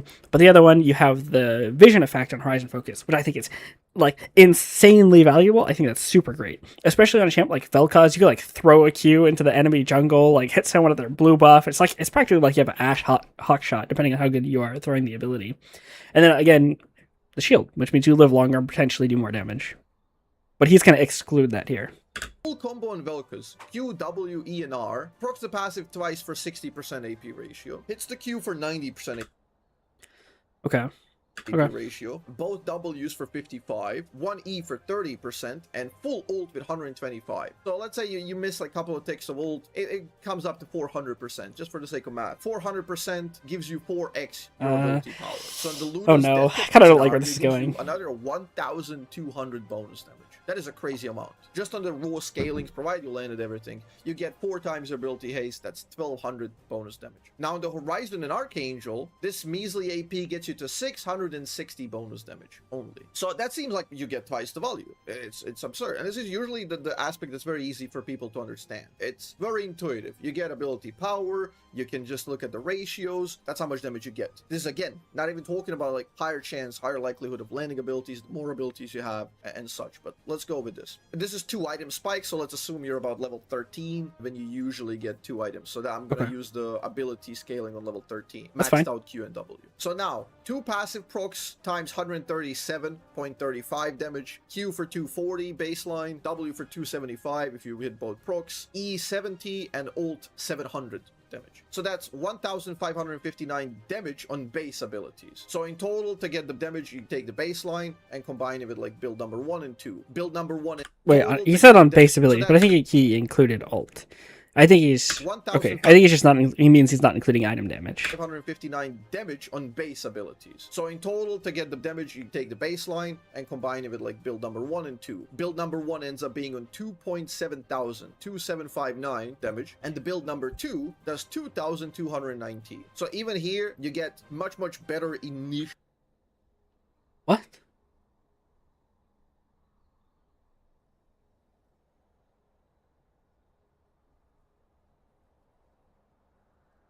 Did I just like space out and miss something? Like I don't hold on, I don't get it. Why are we doing this like this? AP ratio, both W's for 55, 1 E for 30%. Okay, right. So these are full ult these are just AP for the sake of ratios. math, 400% gives you 4x your ability power. So in the Luden's Death Cap scenario, it gives you another 1,200 bonus damage. Hits the Q of the items here, and we're gonna negate that, even though the second build has way more value. So full combo on Vel'Koz, Q, W, E, and R, procs the passive twice for 60% AP ratio, hits the Q for 90% AP ratio. So these are AP ratios. So So if you're okay, so you added up 400% AP ratio, 4 times your ability. Okay, yeah. Just on the raw scalings, provided you landed every Archangel, you get this. Oh, I see. When he was saying base ability damage, he was talking about the base damage of the ability, not the basic ability damage. Okay, I see. 700 I just got damage. myself a little So mixed that's up. 1,559 damage on base abilities. So That's base ability damage. Okay. 219. I see. So this is total damage of your bonus AP plus your base. I get it. Okay. initial burst on the build number 1. So now we're gonna add the haste multiplier to get the raw extended damage output. So build number 1 has consistent damage of 2,759 plus another 10%. Because of the 10 haste, you're gonna do 10% more abilities for the extended period of time. So that's another 275. That gets you to 3,034. Build number 2 has consistent damage of 2,219, but it has 50 haste, which is another 50% more abilities consistently. That means that the consistent damage goes up to 3,328 because you add another half of the baseline damage. If you look at this, with the ability haste, you're actually going to do more consistent damage over. Okay, I think this probably. I agree with so much of what he said. I do think the haste is really good, but I think this particular portion of the video kind of makes it weaker because the way he's doing this math, it's not a 1-to-1, and I vaguely remember seeing him say in his reaction that that's what he was saying, and I think he said that it wasn't a 1-to-1, but I didn't hear him say that here. So I think some people are going to look at this part of the video who understand that, you know, you're not necessarily getting 2 ults in a fight, or, you know, you can't guarantee that you're getting 50% extra Q damage because, you know, you only have extra Qs if you get it off cooldown. You can't have 50% of your Q damage. Either you got your Q damage because you got an extra cast or you didn't. So you'd see these numbers reflected if you were like doing DPS over a long period of time or something like that. Like if you're playing World of Warcraft and you're damaging a raid boss or a DPS dummy, and, you know, you had 50% more abilities, you'd see something like a 50% damage increase. Over the course of an entire game, depending on how much you were fighting, you might see like a total like 50% damage increase on the damage charts. Or like, you wouldn't, but it'd be like maybe in the range of that number if you could somehow play the exact same game with both builds. But in an individual team fight, you know, it's really hard to just say that, hey, you're going to get 50% more damage on this build here. I think there are lots of reasons. The practical reasons why he explained why the haste build is better were really good. But I don't like the section where he's like, oh, you're going to get more damage because you're adding 50%. Because it's really just not necessarily true. Sometimes fights are going to be over in one rotation, and sometimes you're going to be in a 60-second fight, and you actually are going to cast your ult twice. I think this would be a little bit stronger if he also didn't use the ult thing. Because even with 50% haste, you're probably in the realm of still 30-40 seconds at level 16 on a Vel'Koz ult. So it just seems like the odds that you're doing 2 ults, at least in a fight, are low. Maybe 2 ults in, like, you know, a whole sequence or something. Or, like, you can, without basing, you can move from one play to the next really quickly while having your ult up. Which, again, is more of like a practical argument. I don't really like this 50% DPS thing. I think people are going to look at it and think he's wrong. But I don't think he's wrong. I think this is just a bad argument. Time. So if you're not specifically relying on that one burst, which is something you're almost never relying on, especially on a consistent controlling character, your idea is to be as consistent as possible. It'd also be better, I think, if you use something like a DPS number to show that you're doing like roughly 50% more damage per second throughout the entirety of a fight, rather than like, oh, your total damage can be this versus this. It's just, no, not a big fan of that part. Have as many ults as possible, have as many abilities up as possible when your teammates do decide to engage. So you actually get more damage. Again, a good argument, right? Like, people love to fight in solo queue. That's kind of why I really thought like Otacon and Steel Caps, or not Steel Caps, Feats of Strength were kind of good for the game, because even though they weren't executed very well, players really like to fight. So giving them incentives to fight is a good idea. And this haste build means you can fight more often because you're going to have your key cooldowns up more. So I think especially for solo queue, it's like a really good argument for having a higher haste build. You actually get 10% more damage on the secondary build. If you really want to test this out, I implore you, take build number 1, take build number 2, build them in a couple of games, and then feel the difference in the control you're able to exert on the game. And now I'm going to teach you exactly when you should buy it. Well, especially on a champion like Vel'Koz, you're going to see that the haste build probably has a better skill floor than like a easier or a lower skill floor than the high AP build. You're just going to need the you're gonna have more chances to hit some amount of abilities versus like, well, you don't know how to throw your abilities on Vel'Koz, and so you miss them on the full AP build, and now you can't play the game because you don't have any abilities for like 5 seconds or whatever.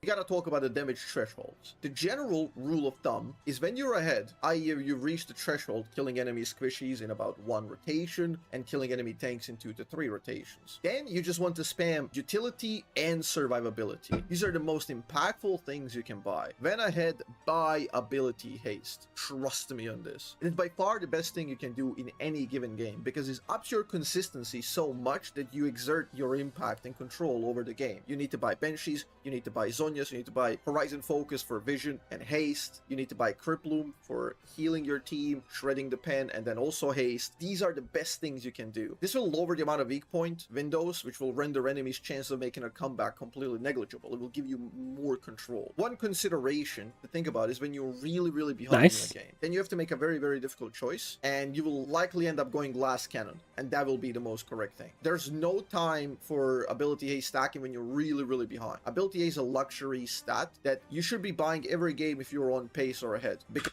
Yeah, so this is kind of going into concept. I think that's pretty well understood at this point at a baseline in the League community, where it's like, oh, if you're ahead, build defensive. If you're behind, build offensive. And he's kind of saying that haste here is sort of a defensive stat, which is kind of true.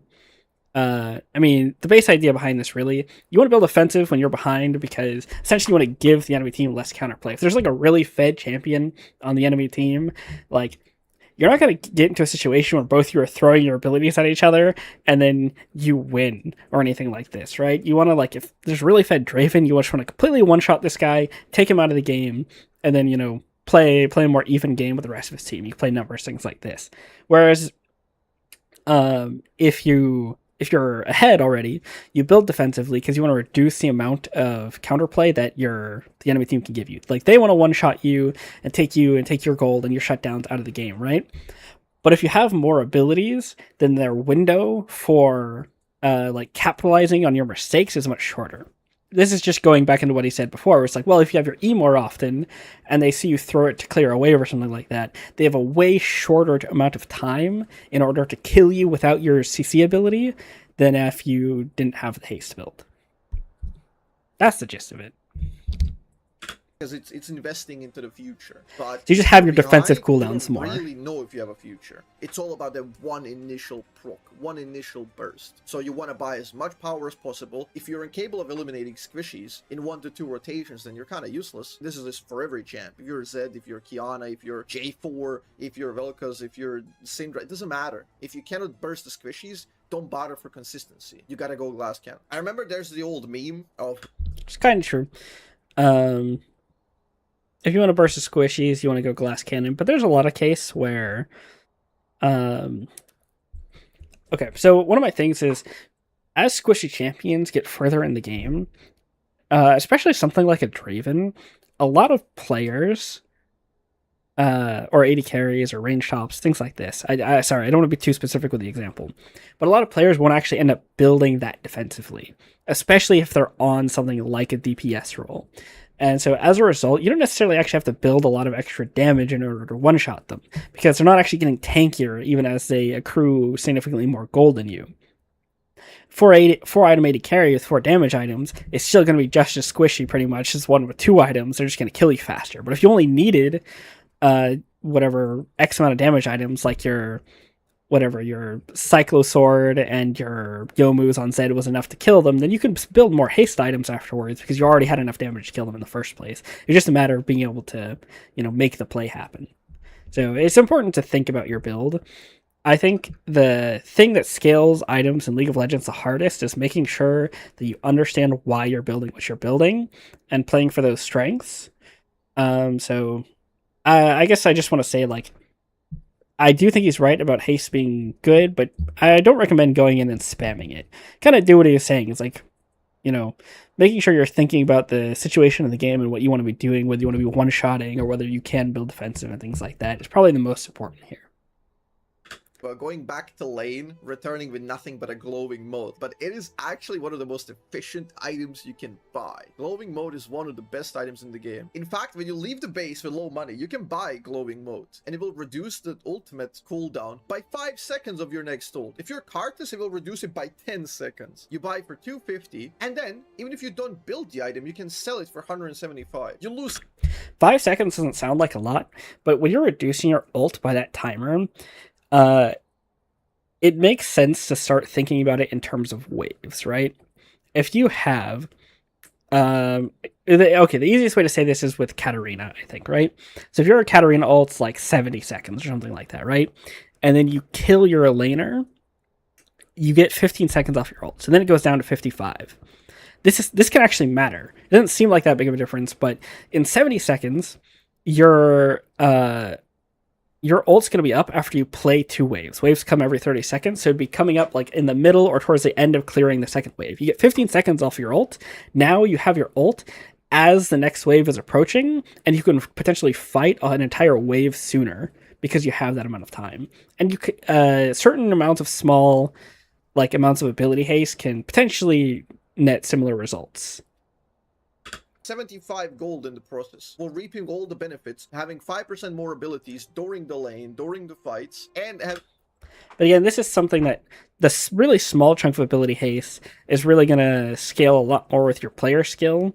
Because if you're not abusing those windows when you have your abilities and you know your opponent doesn't, then the extra ability haste isn't going to do you much good in small chunks. It's something you have to be aware of when you're buying a glowing mote in an early game. Your old shorter cooldown. So yeah, glowing mote is the best item in the game. I honestly believe ability haste is just the most misunderstood and the best stat in the game. And I low-key did wait to make this video. Didn't want to let the cat out of the bag. But yeah, you guys could go nuts and abuse ability haste. Become a glowing mote enjoyer. And that's about it for today. Appreciate all of you and see ya. Bye. Yeah, that's pretty good. I just didn't like the one section about where he's doing this math here. I don't think it's a good way to characterize why haste is good, but other than that, I think he's totally right. There's a lot of champions and mages that if you just build haste on them, they become so much better and so much easier to play. You really don't lose out on that much damage for building haste early game, especially since a lot of times you're going to be building something like a Rabadon's or Void Staff later in the game anyways. Again, some champions people realize this on, and some champions people don't. I've been playing a lot of Aurora, so I've almost been wanting to experiment with building a lot of haste on Aurora. She has a long ult cooldown, so I think she can get a lot of value off building good haste. And then on top of that, because of her passive, similar to Vel'Koz, you can just proc this over and over and over again. So I've been wondering if you get lower haste on your abilities and you're applying your passive more, this could make for more oppressive lanes and make you not seem as useless if you just miss your QE once. Because I think, was it Loki or Thanatos? I think one of those players from C9 said that, what makes a good Aurora is did you hit your QE or did you miss your QE? And the fact of the matter is, if you have your QE more, you have more chances to hit it. So again, it's just takes something that's a higher skill ceiling champion and makes it just more available for people who aren't quite as good as it yet and know how to guarantee your abilities to land. Stars.